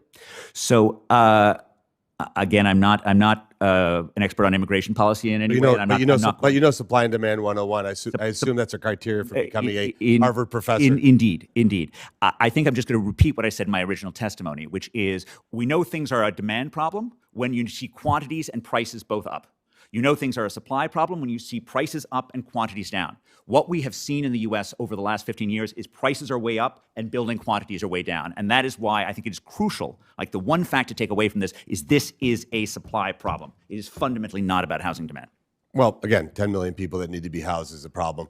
Mr. Jelenic, on the mortgage world, because this is also the Banking and Housing Committee, what are some things that you think could be done from an innovation perspective to help alleviate this problem? Senator, thank you for the question. It's sort of it's the mirror image of the discussion we've been having on housing, just applied to the mortgage side of it, right? There's as long as we are careful with the innovations we implement and the ways we test them, there are a lot of ways we can use new technology and big data to reduce some costs in the process. So I could go into those if you'd like. Yep, please. Certainly. So, whether it's, and some of this was in my testimony, and these are just some examples, right? But I guess I'll give about 10 seconds on the core of our business. I mean, we exclusively work with independent mortgage brokers that are small town businesses across all 50 states. The reason why we are dedicated to serving the wholesale channel and working with mortgage brokers only is because they are generally the lowest cost way for a consumer to get a loan. And they're embedded in their communities, and whether it's rural, whether it's urban, they know the market better than anyone else. So our whole existence is about being a low-cost provider. You can even see that we're a public company in our margins compared to some of our competitors that have a different business model. So everything we do is about technology and process and efficiency. So some of the things that we have now available to us, we have incredible data and analytics tools in the appraisal realm. There's more data now that Freddie and Fannie have, and there's more tools that we have where we might be able to increase accuracy of appraisals and reduce costs of appraisals. And it's a small number relative to some of the housing supply issues we're talking about, but these numbers start to add up. I could say the same thing for the mortgage insurance or the title space, and these are all areas where they're very necessary. But if you start to look at premiums collected, and ultimately when the premiums need to be paid out, there are opportunities to provide alternatives where you don't have any, don't increase the systemic risk, don't increase lender risk, don't increase consumer risk, but you're just leveraging modern day technology and innovation, in some cases even AI, to just reduce cost out of what is a complicated and often legacy oriented process, the mortgage process. All right, thank you, Mr. Chairman. Oh, he's gone. Senator Van Hollen. Thank you, and thank all of you for your testimony. Let me just start on the supply issue, and I've been listening in on C-SPAN, and clearly constrained supply drives up costs, right? You're an economist, Dr. Glaeser, right? But the reason we're worried about constrained supply is because with demand not being met, it drives up costs. That's the fundamental question, right? So there's another side to the cost factor, and that is the cost of materials, right? And so I just want to read to everybody a letter that we all received from the National Association of Home Builders very recently. And I'm quoting, "While home building is inherently domestic, builders rely on components produced abroad, with Canada and Mexico representing nearly 25% of building materials imports. Imposing additional tariffs on these imports will lead to higher material costs, which will ultimately be passed on to home buyers in the form of increased housing prices," unquote. That's a pretty simple statement of supply and demand, is it not, Doctor? Yes, Senator. Right. So, when we hear the president, talking about beautiful tariffs, I think the American people need to understand what he's talking about, if applied in a broad-based way, mean higher housing costs. Isn't that right, Doctor? It is hard to see how imposing higher costs on materials coming from outsiders is going to lower costs for housing. That is certainly true, Senator. Well, let me give you the estimate from the chief economist over at the National Association of Home Builders, Robert Dietz. He estimates the tariffs, once fully phased in, will add anywhere from $7,500 to $10,000 to the cost of building the average American family home. Do you have any reason to dispute that? Well, it is true that he represents an industry group, and industry groups are known to talk about policies in a way that gets the policy objective that they want. But no, I have no particular evidence on the home building technology that would lead me to dispute that number. Thank you. Ms. Willis, I want to turn a little bit to the other part of the equation, and that is, trying to help families that can't afford a home, some additional means to be able to do that. And in your testimony, you talk about, quote, the immediate threat facing HUD as a result of the actions being taken by Elon Musk and the Doge group. I must say that I find it kind of sickening that the richest man in the world, who just a few years ago sold like 7 mansions, is trying to deny working people access to programs that, at least to some extent, increase affordability. Could you talk about the damage that would be done if the threatened cuts go forward? Absolutely, Senator. And also, too, just thinking about, you're talking about the richest man in the world, and I want to talk about the HUD programs and who they're meant for. Because when we're talking about ELI, extremely low-income households, we did a study, and we have a study that's called Out of Reach. And so $32.11 is what a person needs to make in order to afford a modest 2-bedroom unit. $26.74 is what a person would need to make to afford a modest 1-bedroom unit. As we know, the federal the wage is $7.25. And so many people will have to work 2.8 jobs or more in order to afford affordable housing. HUD provides affordable housing and stability to people, who need it across this country. At least 1 out of 4 people who need it across this country. Again, that means 3 out of 4 don't receive it. So when we're talking about the cuts to HUD, we're talking about in one program, the program that oversees the field offices, we're talking about a 50% cut. a 50% cut in staff to the program that oversees public housing and Indian affairs.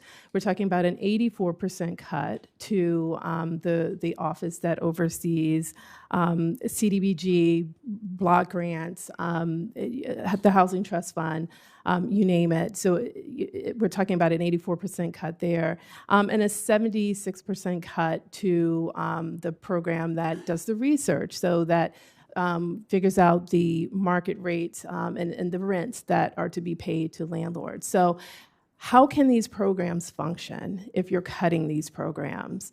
And again, it's a significant cut throughout HUD. The field offices, they see people on the front line that are coming to them to access HUD programs. And I don't see how you can function as an organization with those kinds of significant cuts. Thank you. And just in closing, I don't have any more questions. I just want to thank you for supporting in your testimony the bipartisan legislation I've introduced with Senator Young entitled the Family Stability and Opportunity Vouchers Act, a proven approach to helping lift families out of the cycle of poverty. Thank you.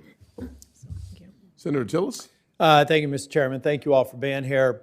Several years ago, when I was in the state legislature, I had one of the towns in my district ask for a 1-hour meeting. I've told this story, I think, in finance hearing before. We spent 45 minutes in that meeting talking about what I could do to help them with affordable housing. And we had a great meeting. The last 15 minutes of the meeting, they were trying to pitch me on passing. We have what they call local bills, where it provides authority for county and city governments to do things that are unique to them. They wanted me to file a local bill that empowered them to mandate sprinkler systems in single-family dwellings. And I said, guys, we just spent 45 minutes talking about what we can do for more affordable housing, and you've just proposed something as a mandate that would add to the cost of a home about 10 or 15%. How do those two work together? And they don't.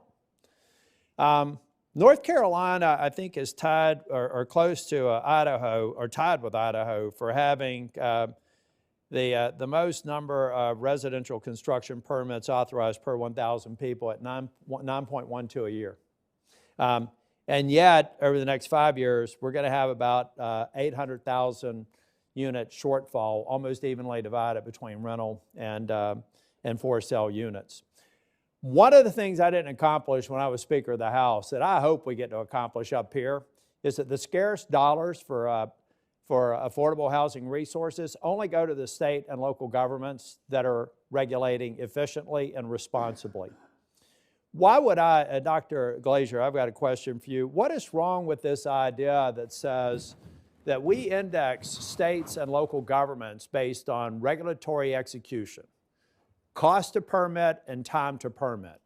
And at some point, when they reach an unacceptable level, they are no longer eligible for affordable housing resources coming from the federal government, because in a world of scarce resources, we should deploy it to jurisdictions that fall below that unacceptable level. What's wrong with a construct like that? So, Senator, as I argued in my testimony, I believe strongly that the best path forward is to use some form of discretionary federal spending to nudge states and localities to permit more housing. And some form of conditionality of this form seems helpful. I think you have to make the decision of what forms of spending you would want. In my own thinking, I'm certainly open on housing, but if you actually wanted to move a state, let's say California, towards changing their rules, I think you'd find transportation spending would be much more effective than housing spending, because in fact, housing spending is just going to appeal much less to the typical legislator in California, which is hence the need for different committees to talk to one another. But some degree of leaning against the highly restrictive areas is really, I think, the right thing to do. In some respects, it reminds me of the debate we're having about SALT. I have people wanting me to provide relief to states that overtax their population. They want the federal government to subsidize that, to kind of discount their overtaxation. Think about the same jurisdictions. They're the SALT states. The reason I have a personal problem with that is that if North Carolina had not lowered its tax burden when I was Speaker, we would be a SALT state. Well, similarly, why on earth should we not hold state and local governments accountable for the increasing cost of affordable housing units in their districts? Leave it up to them. If you want to regulate till the cows come home, great. And the same way salt steaks, if you want to keep on raising taxes, awesome. Just make sure that you do it to a level to where you can get reelected and don't expect federal dollars to throw good money after bad. What's wrong with that concept? Senator, for 25 years, I have been obsessed with local regulation, making it too difficult for ordinary Americans to buy a home, buy and rent a home.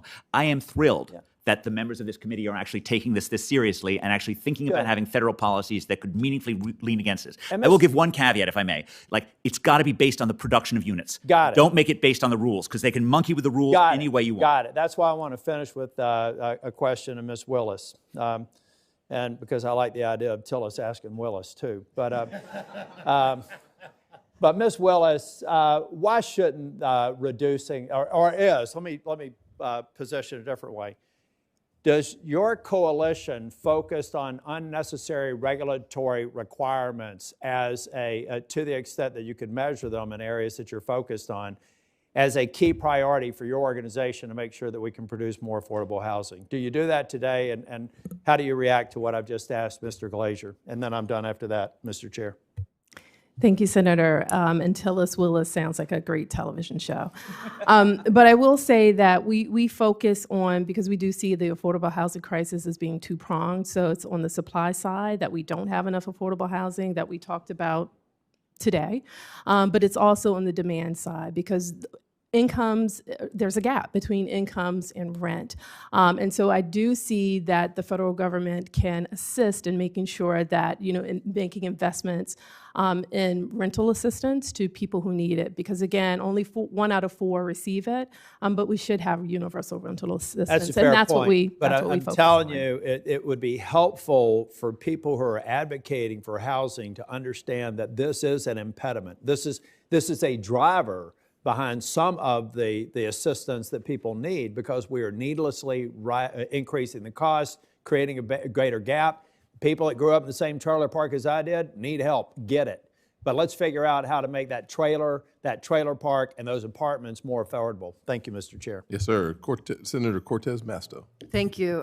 Thank you, Chairman Scott, and to our ranking member for holding this hearing. I so appreciate it. This is such an issue, as you can only imagine and hear right now across the country, including in Nevada.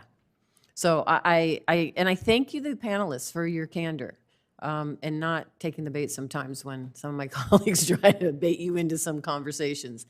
The truth matters, and most importantly, how do we address housing matters, and being honest about it. So let me talk a little bit about Nevada, because one of the things I do know, it is a supply issue. There's no doubt about it.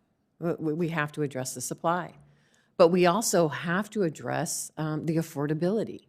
I have working families that can't afford homes. So it's not just the supply. It's how do we ensure that no matter your station in life, you can afford that home, because the homes that are being built in my state are a little bit more costly, quite honestly, because we got to get federal land. 80% of the land is owned by the federal government. So the first step in building housing is getting that land from the federal government. That's the first cost that now is associated with building those homes. So now we have to figure out how we level the playing field so we can lower those costs. It is about building, but it's also the financing that goes into that building to ensure that we can keep some of those costs low enough for those families, those working families, to be able to afford these homes. And one of those programs that we have at the federal level that I still believe in, I think we need to continue to utilize it and modernize it, is the home program. And so let me, Ms. Willis, let me ask you, I have a bill, which is the home bill, which is S-948. And what it does is the home program that was, I want to say it was created in 1994, has not been reauthorized, reformed, or anything since 1994. So what I've done is taken it, updated it to make sure it works better for our families and our communities, and introduced it yesterday. So Ms. Willis, can I ask you, how does the home program contribute to building more affordable homes for those working families? Like in my state, where we have to address one key piece of that cost was getting that federal land first. Yeah, thank you for the question. And also thank you for your leadership in introducing the legislation to improve the home program. Home, as you know, it acts as it's another financing structure to allow deals to pencil out. And so it is a critical source of gap financing. And so it is important. So we would certainly love to continue working with you to improve home so that it better supports CHODOs, which are community housing development organizations, so that they can better serve extremely low-income households. Thank you. And then, Dr. Glaeser, thank you so much. I had a question for you on manufactured homes, but you answered it, and I thank you for your candor there. But let me ask you this. You also talked a little bit about federal land, and can you expand on your view that using federal land for housing is not by itself going to meet the affordable housing needs of this country? I'm curious if you would expand on that thought a little bit more. So thank you very much for your question, and thank you for your interest in manufactured homes as well. And I'm also interested in the idea of putting pre-zoning federal land for manufactured housing. We can think about combining the two as well. I think all federal land should be taken on a case-by-case basis. We should think about it. My comment, I don't think it's going to solve America's affordable housing problem, is because it's not in places where it is often not in the places where we have an affordability crisis, right? And there are many parts of America which just don't have substantial amounts of federal land anywhere nearby. I mean, it's impossible to imagine in Greater Boston what federal land we would use to solve that problem. But there are parts of America where there is federal land. And I believe strongly that we should use serious analysis and think about whether or not more of that federal land should be allocated towards housing.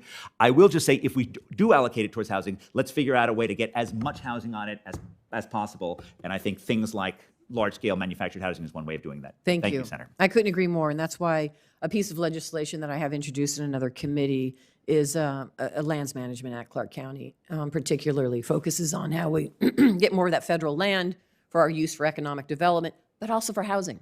That is unique, by the way, to the Western states. Most of my colleagues don't have to come to the legislature to pass legislation to get land for housing. We do. And so I appreciate your comments around there as well. And then, Ms. Willis, thank you.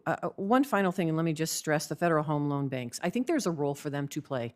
And it's not a new role. It's one that is in their original charter that they're required to participate in, which is this idea that they are supposed to and obligated to think about how they invest in housing and economic development in our communities.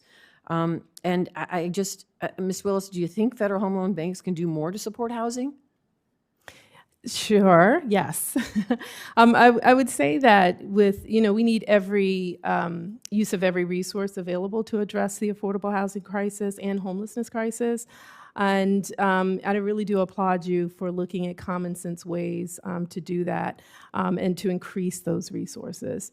And we would certainly love to continue working with you and your team and your staff to ensure that those new resources better serve extremely low-income households. Thank you. Thank you, Mr. Chair. Yes, ma'am. Thank you as well. Senator Banks. Mr. Chairman, I want to thank you for having this hearing. This is such an important topic, and I've learned so much. So I appreciate everyone who's been here today. The price of a typical home in Indiana has gone up 60% in 5 years. And I think, Mr. Chairman, that what we're talking about today, how much home ownership is linked to the American dream, this is fundamental to why we're here and what we're here to work toward. And that's why I think this hearing is so important.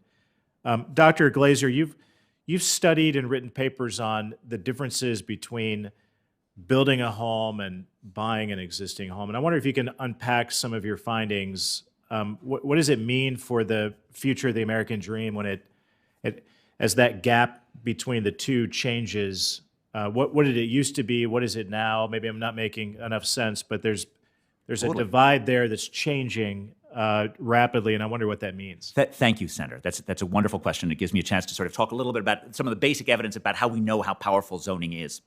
So the basic logic of economics is that if you have a relatively competitive market, the price of what it costs to buy something should be close to what it costs to make something, right? Otherwise, more competitors are going to come in, and construction is a really competitive industry. But increasingly, about 20 years ago, a body of evidence that I was involved with primarily documented a growing gap between how much it costs to buy and how much it costs to build. In really dense environments, you can just look at how much it costs to buy an apartment in New York City versus how much it costs to build. And the beauty of that is the building is just physical. You can always just add an extra story. And it was twice as much, right, 20 years ago, and it's more today, right? And so I heard some language about zoning adding 25%. This is more like land use controls doubling the effective price. In lower density environments, it's a little bit harder because you've got to price the land and you don't actually often know that. But one of the tricks that we have is that we can compare how much an acre is worth if it extends an existing lot versus how much an acre is worth if it sits under an existing lot. And the answer is, in many of our environments, it's 10 times more valuable if it sits on an existing, under a house versus extends an existing lot. And so with those tools, we can say that, in fact, the gap between the land cost plus the housing cost and how much it costs to buy has just gone way, way up. And that's a way that we know that, it's one of my favorite ways to knowing that land use regulations are really playing an outsized role of this. Now, I think of Indiana as being typically a place where, it is relatively easy to build. But it is clear that places where I once thought it was easy to build are becoming harder. And as it becomes harder, that wedge between buying costs and building cost has just expanded. What's healthy? What do we want that gap to look like? I'd 20% for land costs, 25% for land costs. You point to a year or a time where there was a healthy gap between building and buying? Oh, well, Senator, for most of the time when we started working, it was actually typically less expensive to buy than it was to build in most of America. And the reason for that is, houses, as has been mentioned before, houses depreciate. And so the new houses that were being bought are actually at a premium. So building a house was actually more expensive than it was to buy a typically used house. So typically it was negative. That would be a fantastic thing to get back to that, where it actually costs more to build than it does to buy the typical home. I think we understand why. It's zoning and regulations and those issues that are driving it. One other question I had for you. A lot of the affordable housing programs for the federal government are focused on building apartments, and apartments are good, and a lot of Hoosiers live in apartments, but there are a lot of first-time homebuyers that want to buy a single-family house rather than live in an apartment. I mean, can you talk about how we can reform some programs to give first-time homebuyers an opportunity using federal support to achieve that American dream rather than living in an apartment? One thing I would think about is to think about how particularly HUD treats manufactured housing. I think there are some very exciting things that are going on in manufactured housing. In fact, there are exciting things going on in the state of Indiana in manufactured housing. The city of Chicago is actually looking to source its manufactured homes for public housing from Indiana, in fact, from an Indiana producer. I think making sure that HUD doesn't discriminate against manufactured housing would be a great thing in terms of making ordinary homes affordable to first-time home buyers, and then in general just sort of leaning against local land use regulations. And it's important to remember that even if the homes that are being built are sort of too expensive for first-time home buyers, because they alleviate the pressure on the used housing, they're still good for affordability for first-time buyers. Really helpful and interesting. Thank you very much. I yield back. Thank you, Senator. Thanks, Senator Banks. Appreciate that. Senator Warnock. Well, thank you so very much, Mr. Chairman. We have a housing availability and affordability crisis in this country, and I'm especially concerned about young Americans and their ability to pay rent or buy their first home. I grew up in public housing, and I've been reflecting these days on the fact that I was able to buy my first home pretty young. But young folks coming along now, it's tough. Dr. Glaeser, you're a Harvard economics professor. Are you concerned about what you're seeing in the economic data about young Americans and home ownership? Thank you, Senator. I certainly am. And go ahead. I had added a paper of mine from the Journal of Economic Perspectives from 5 years ago, which looks at many consequences of housing regulation, one of which is a transfer of housing wealth from the young to the old. And we compared 2013 and 1983, since it was some time ago. 1983, there were plenty of 25 to 34-year-olds that had substantial housing wealth. That's just gone. But by contrast, if you look at the 65 to 74-year-olds or the 75 pluses, right, at the top end of that distribution, they are enormously wealthy. And so if you bought a home in Los Angeles in 1973, you have done spectacularly well, right? But if you're trying to buy a home in Los Angeles in 2025, you're not so well off. 1973, ancient history for young folks. Indeed. Folks that age. But Indeed. so I'm just talking about the college students I know. Massive transfers, seriously, of wealth, and a lack of the inability, particularly to pass wealth from one generation to the next. It's moving in the wrong direction, which has implications for all of us, regardless of our generation.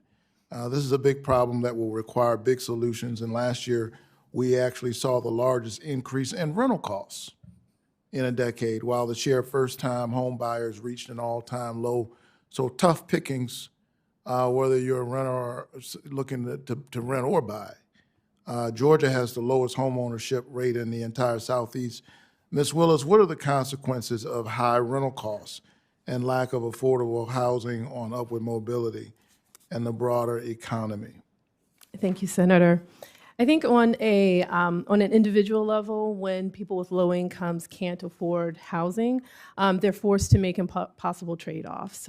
So we're talking about trade-offs between paying rent and buying groceries, or medications, or investing in their children's education. But more broadly, I would say, that researchers have found that housing constraints have lowered GDP growth. And it by 36% over the study period. And in any given year, GDP was 3.7% lower. And so part of the answer, yes, is zoning reforms, as we talked about today. So this is, and I'll let you continue. So this is not just bad for the folks who are buying homes. It's bad for all of us. Absolutely. That's right. Continue. Absolutely.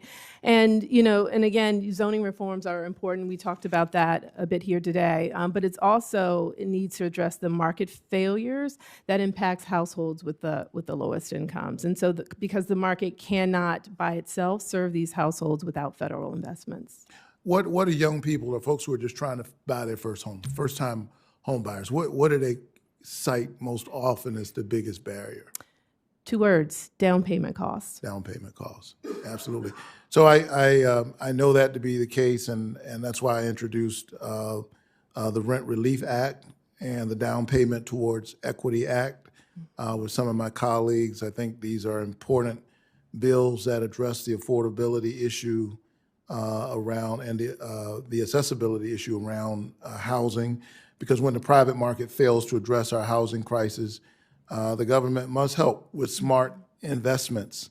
And so we get a healthy balance between the private and the public sector trying to make this work. Let me be clear, government can also get in the way, especially local government. Dr. Glaeser, does our housing shortage have roots in restrictive local zoning regulations? You were beginning, I think, to talk about that a little while ago. I believe that very strongly, Senator, and I've been trying to make this point for 25 years, and I think the problem has only gotten worse.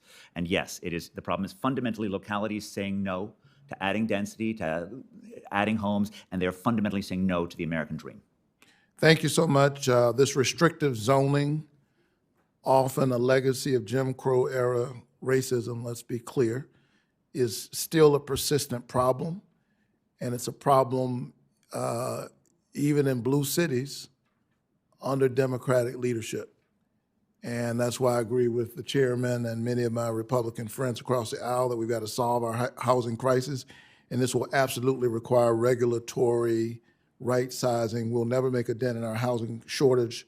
I think also in addition to that, without federal investments, like my 2 bills, as well as my bill with the ranking member to construct 3 million new housing units and lower housing costs for all. This is a serious issue, and I think we need bipartisan solutions. Thank you so very much. Thanks, Senator. I look forward to you and Senator Moreno working together on solving these issues. Senator McCormick. Thank you, Mr. Chairman and Ranking Member Warren, and thank you to a great panel. In addition to being an integral part of the American Dream, homeownership obviously carries great financial benefit, as the home for many families is the most important asset. When I'm back in Pennsylvania, I consistently hear about this problem, the difficulty of affording a home. Across Pennsylvania, housing prices are up 11% over the last year, and major metro areas, in particular Philadelphia and Pittsburgh, rank near the bottom nationally of new home construction. So the American dream that we all want for everyone is slipping away because of this mismatch between supply and demand. So Mayor Johnson, good to see you. I know you're from my wife's hometown and a good friend of hers, and work closely with her. Could you give us a perspective as a big city mayor on the challenges you particularly have faced with housing construction and stories you may have heard from other mayors? Well, Senator, I appreciate the question. I think, so Dallas, the city of Dallas proper, which I'm the mayor of, is surrounded by several vibrant, what used to be bedroom communities, but are now relatively large, successful suburbs in their own right. And the metro area that we form together, we call the Metroplex or the DFW region, is soon to be the third largest metro area in the United States, and it's the fastest growing in the United States. It's 8 million people, and it's a very dynamic region with a lot of job growth, a lot of economic opportunity. I describe us as the buckle of the Sun Belt, and the Sun Belt is the fastest growing part of the United States population-wise and economically. And so there's no shortage of folks who want to do business in our neck of the woods, home building included, but they have choices to make in where they do that building. And one of my challenges as the mayor of Dallas is to make Dallas a more competitive place for them to do that vis-a-vis our surrounding communities.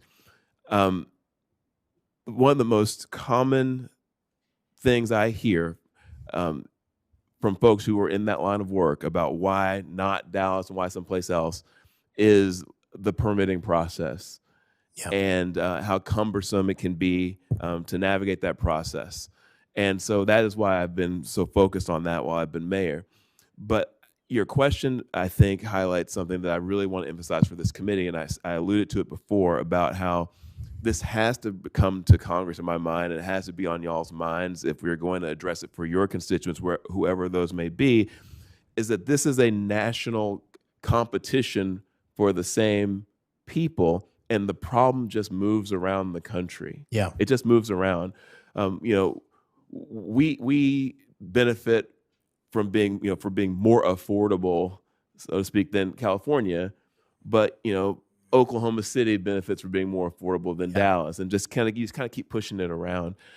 We have to deal with it, I think, in a national manner, and for sure, I think the solution and the answer is to increase the amount of homes that are being built, and a big barrier to it is how long it takes to get the projects That's what we're done. hearing across the board. I'm going to move to Ms. Willis for a second. I want to talk about veterans, homelessness.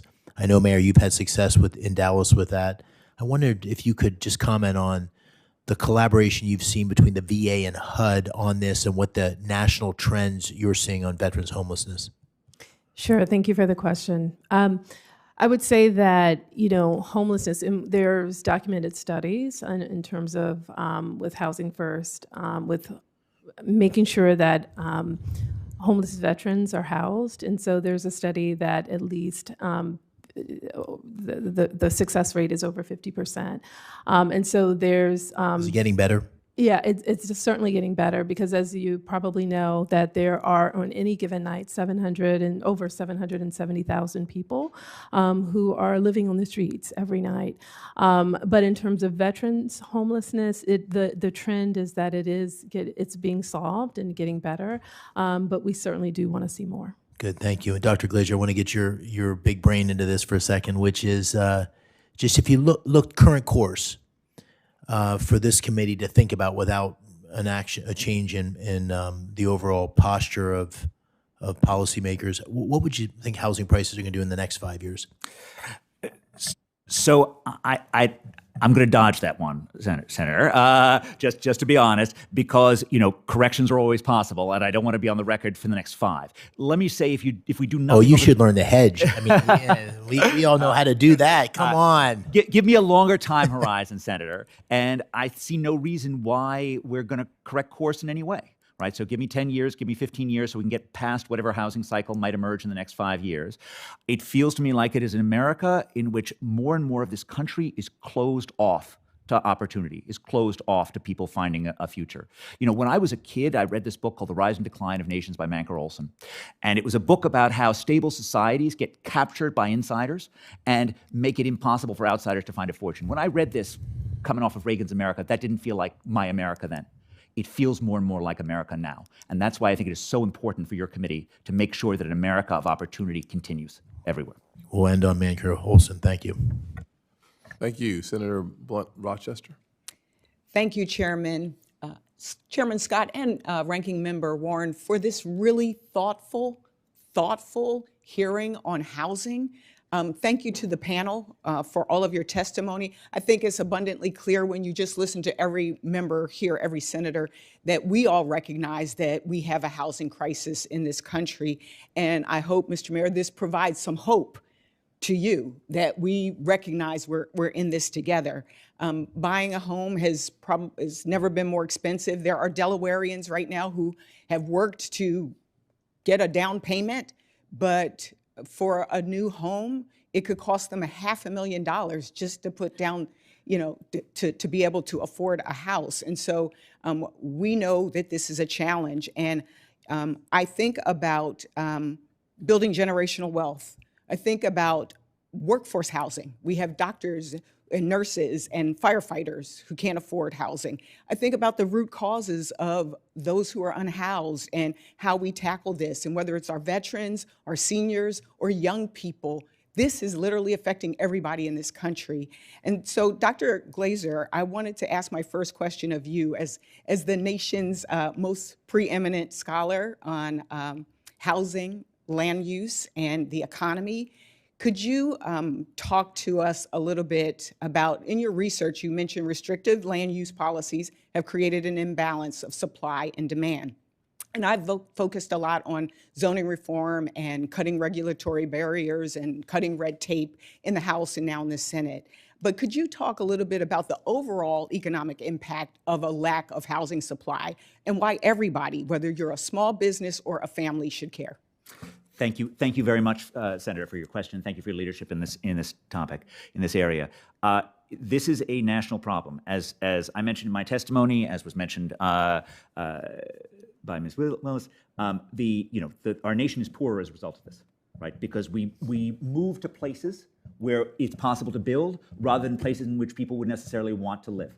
And that means our overall GDP is lower than it was. That means fewer tax dollars. That means less ability to meet our foreign policy requirements. All of that weakens us fundamentally as a country. I believe that we are also a country that is has less upward mobility because we particularly regulate those communities that are really good at turning kids of poor parents into middle-income adults. Those are the areas that are most restrictive when we look across areas. And I'm relying on my colleague Raj Chetty's data on upward mobility to do that, but you really see this in the data. And it's just tragic, right? There are some parts of America that are just great at turning poor kids into middle-income adults, and we should be trying to make sure as many kids manage to get there as possible, and yet we don't because of local land use regulations that just say no. And it is precisely because these local rules have national consequences that I think it is appropriate for your committee to take up this issue. That this is no longer just an issue for one town or one area. This is an issue that in fact impacts all of us. It impacts the intergenerational accumulation of wealth, as you said. It's a redistribution across space, and it just makes us less dynamic than we could be. And I want to put a finer point on what we've heard that I think all of us consider local land use and zoning reforms to be critical to unlocking new housing supply. And it's why I last year introduced a bipartisan bill, the Housing Supply and Innovation Frameworks Act, in the House, and have worked to co-develop the Reducing Regulatory Barriers to Housing Act. And these bills would reimagine outdated zoning laws and cut red tape. But we also know that we need the local level support. They're the ones that are making these land use decisions. I want to jump to the issue of breaking down barriers and cutting red tape, but also talking about shared equity housing models. I think we need innovation, not just in addition to what we do on land use, we need innovation as well. And so when I think about like shared equity models, I think about community land trusts and creating permanently affordable homes while still building wealth and delivering on the promise of home ownership. To the panel, do you think that shared equity models, housing models, play a role in addressing the housing crisis and achieve home ownership for moderate income Americans, or other innovative solutions that you might have? And I'll start with you, Ms. Willis. Sure, thank you for that question, Senator. Absolutely. I think shared ownership example, and when I think about those, I think about community land trusts, as you mentioned, as being a really good resource, and an example of shared equity model. And so certainly would encourage you and your colleagues to expand opportunities for community land trusts, as well as shared equity programs in general for homeownership, because it does allow opportunities for people to move into homeownership and to continue. Thank you. I actually am preparing legislation in this area, so I will share that with the committee. But I want to, again, we will ask some more questions for the record, but again, I want to thank you all for your testimony and your work in ensuring that Americans can live a prosperous life, and that the children, like I did, my parents also lived in public housing for a while, and to be able to be the first to go into that first home that my parents bought is nothing like it. There's nothing like it. So thank you, and I yield back.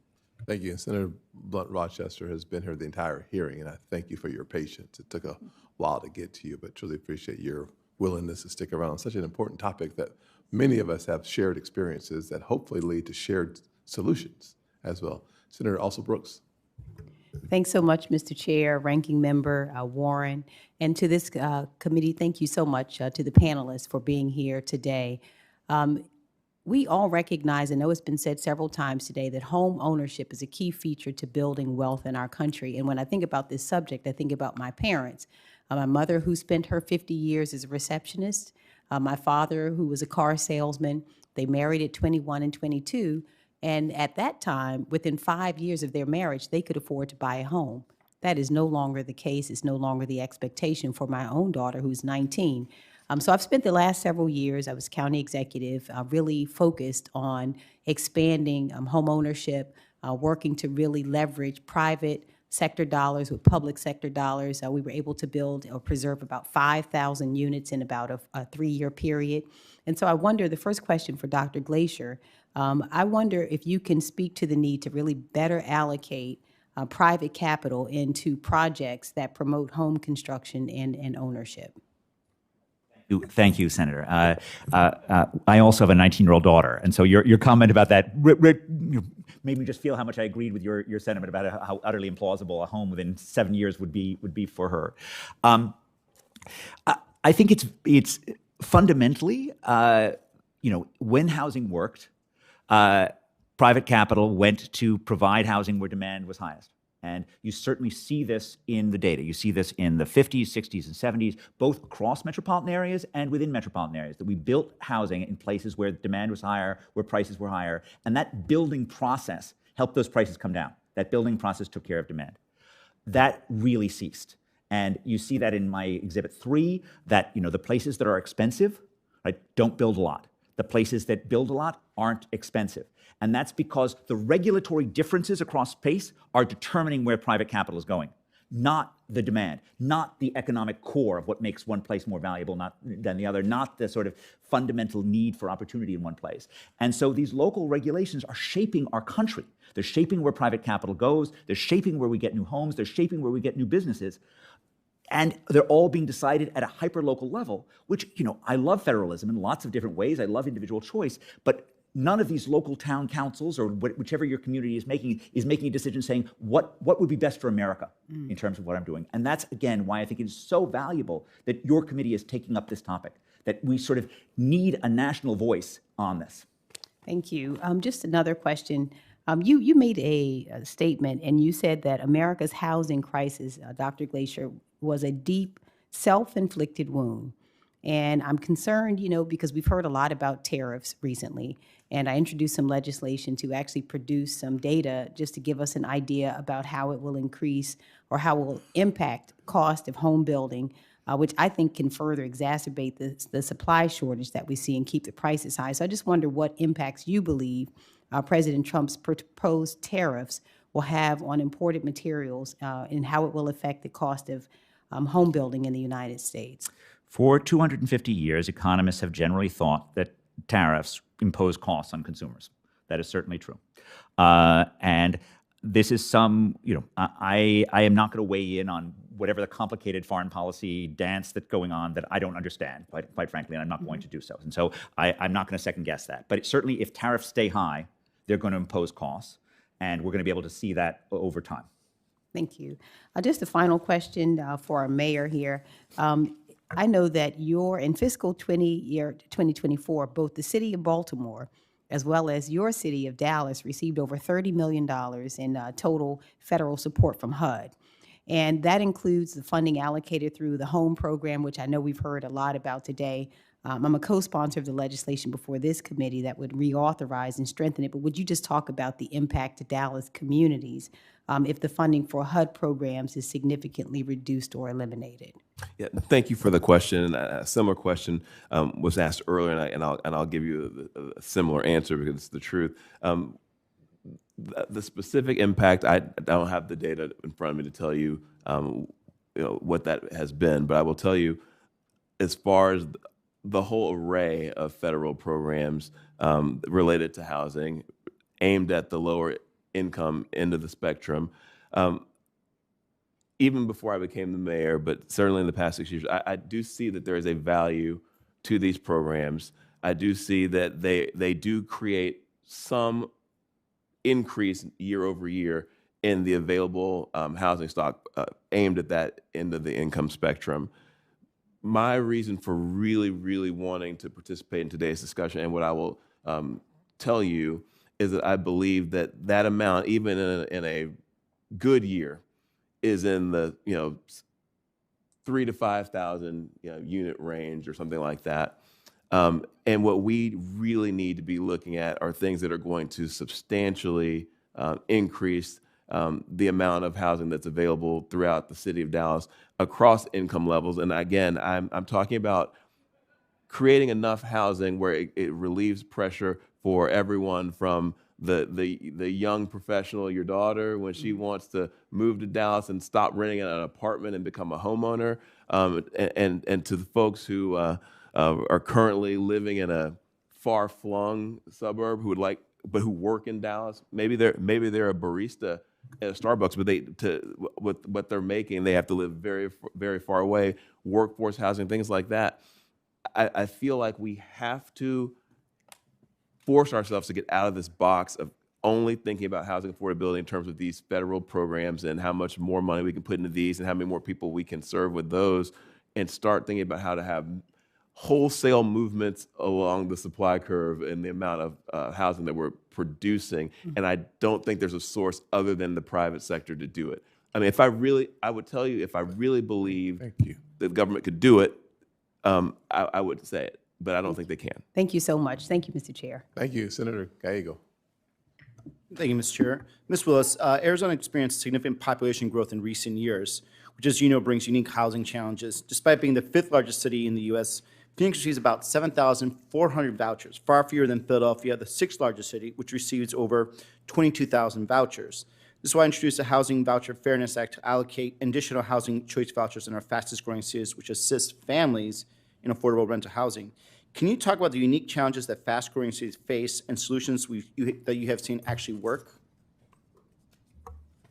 Thank you for the question, and thank you for the Housing Choice Voucher, the Housing Voucher Fairness Act. So we're happy to look into this issue, but I think it raises some significant issues because right now only 1 out of 4 eligible households that for housing assistance really gets any help. The others have to essentially fend for themselves, and that's 3 out of 4.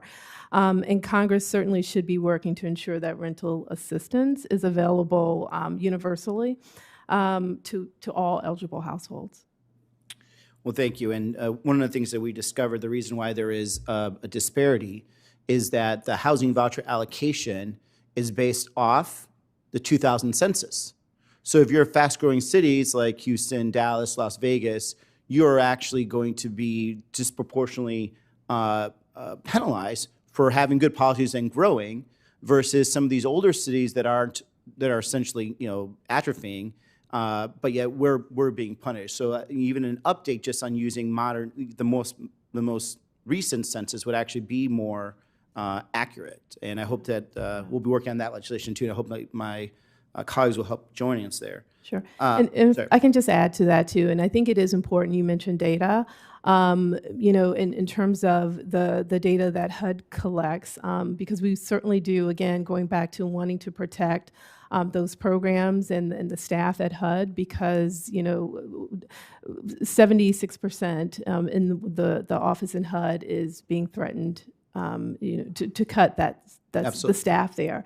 And it is important to have that data to understand the housing issue and how we can correct it. Right. And one of the things, since we were talking about cuts, Arizona's unique, one of the unique states where we have 22 federally recognized tribes. We have the largest tribal enrollment in the country, lots of land, but of course we have a housing challenge. So the firing, obviously, of and closing down of some of our tribal Bureau of Indian Affairs offices makes things difficult, especially when we're trying to apply for housing grants for some of these tribal nations. So I'm going to introduce to the record a letter that myself and Senator Kelly wrote about our opposition to the closing of these offices, which again will exacerbate a housing crisis that's actually on. People don't understand. We actually have on tribal lands, even a housing crisis even there. I have another question, Mr. Glaeser, and this is something that I've noticed, is that many Californians are moving to Arizona, and instead of downsizing their homes, right, they're selling a pretty valuable property for $1.5 million in California, and then they're just coming to Arizona, and they're buying nearly that amount. Why are they doing that? And explain the tax implication of why they're doing that. Well, I think it's the. Thank you, Senator, for that question. I think the appeal of Arizona should be obvious to anyone. Great! I can go on and on. And certainly, but the reason they're selling their house at $1.2 million, and it's a paid-off house, and instead of going and getting this retired couple, a man and a woman, partner, whatever it is. Instead of going and getting a nice house, a condo, and pocketing the rest of the money, they're not doing that. They're buying a house almost of equivalent value. What is the reasoning for that? It's not a trick question. I could answer that. No. Well, the first order thing is you go to a place where housing is cheaper, you buy more house. Right. We believe as economists that people respond to prices, and if housing is cheaper, you could easily, you wouldn't be surprised if they spent $1.8 million on the house because they could get so much more house for their buck. Right. In California, in Arizona than in California. All right. Well, the reason also is because if that family sells that house and they don't buy a house of equivalent or close to equivalent value, they're going to end up paying capital gains on that house. So a retired couple, instead of trying to just pay the government the money, which I actually agree with them, they shouldn't pay that. We should figure out a way to actually give them a capital gains tax cut, because what actually ends up happening is that then they would come to Arizona, buy a smaller place, and then they could keep that money, that capital gains, for their own retirement. Instead, what they're doing is they're buying an equivalent house that at least keeps some value. And so one of the things I'd love to think about is like, how are we, basically incentivizing these well-to-do retirees into buying houses that they don't necessarily need to buy, because that's the only thing that actually brings them some level of economic value and stability. So with that, I apologize, Mr. Chair, because I complained about going over time, and I yield back my time.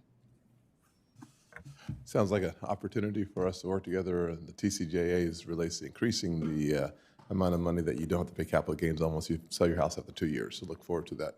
Any closing comments? Okay, great. Let me just say, what a wonderful hearing we've had today as it relates to dealing with the housing challenges that we're facing across the country. I know we all leave, I think, better educated from the experts that took your time, frankly, traveled from across the country to be with us today. We want to thank you all for doing so. It's been an illuminating hearing, and one that there will be follow-up, there will be legislation, and frankly, I pray that it will be on the president's desk this year for us to have actual housing reform that leads to more housing out there. Housing affordability issues are important to this committee and to me personally, and I look forward to continuing the committee's work on this topic throughout the year. For senators who wish to submit questions for the hearing record, those questions are due 1 week from today, Wednesday, March 26th, to our witnesses. You have 45 days from that day to submit your responses to questions for the record. Thank you so much. This committee is adjourned.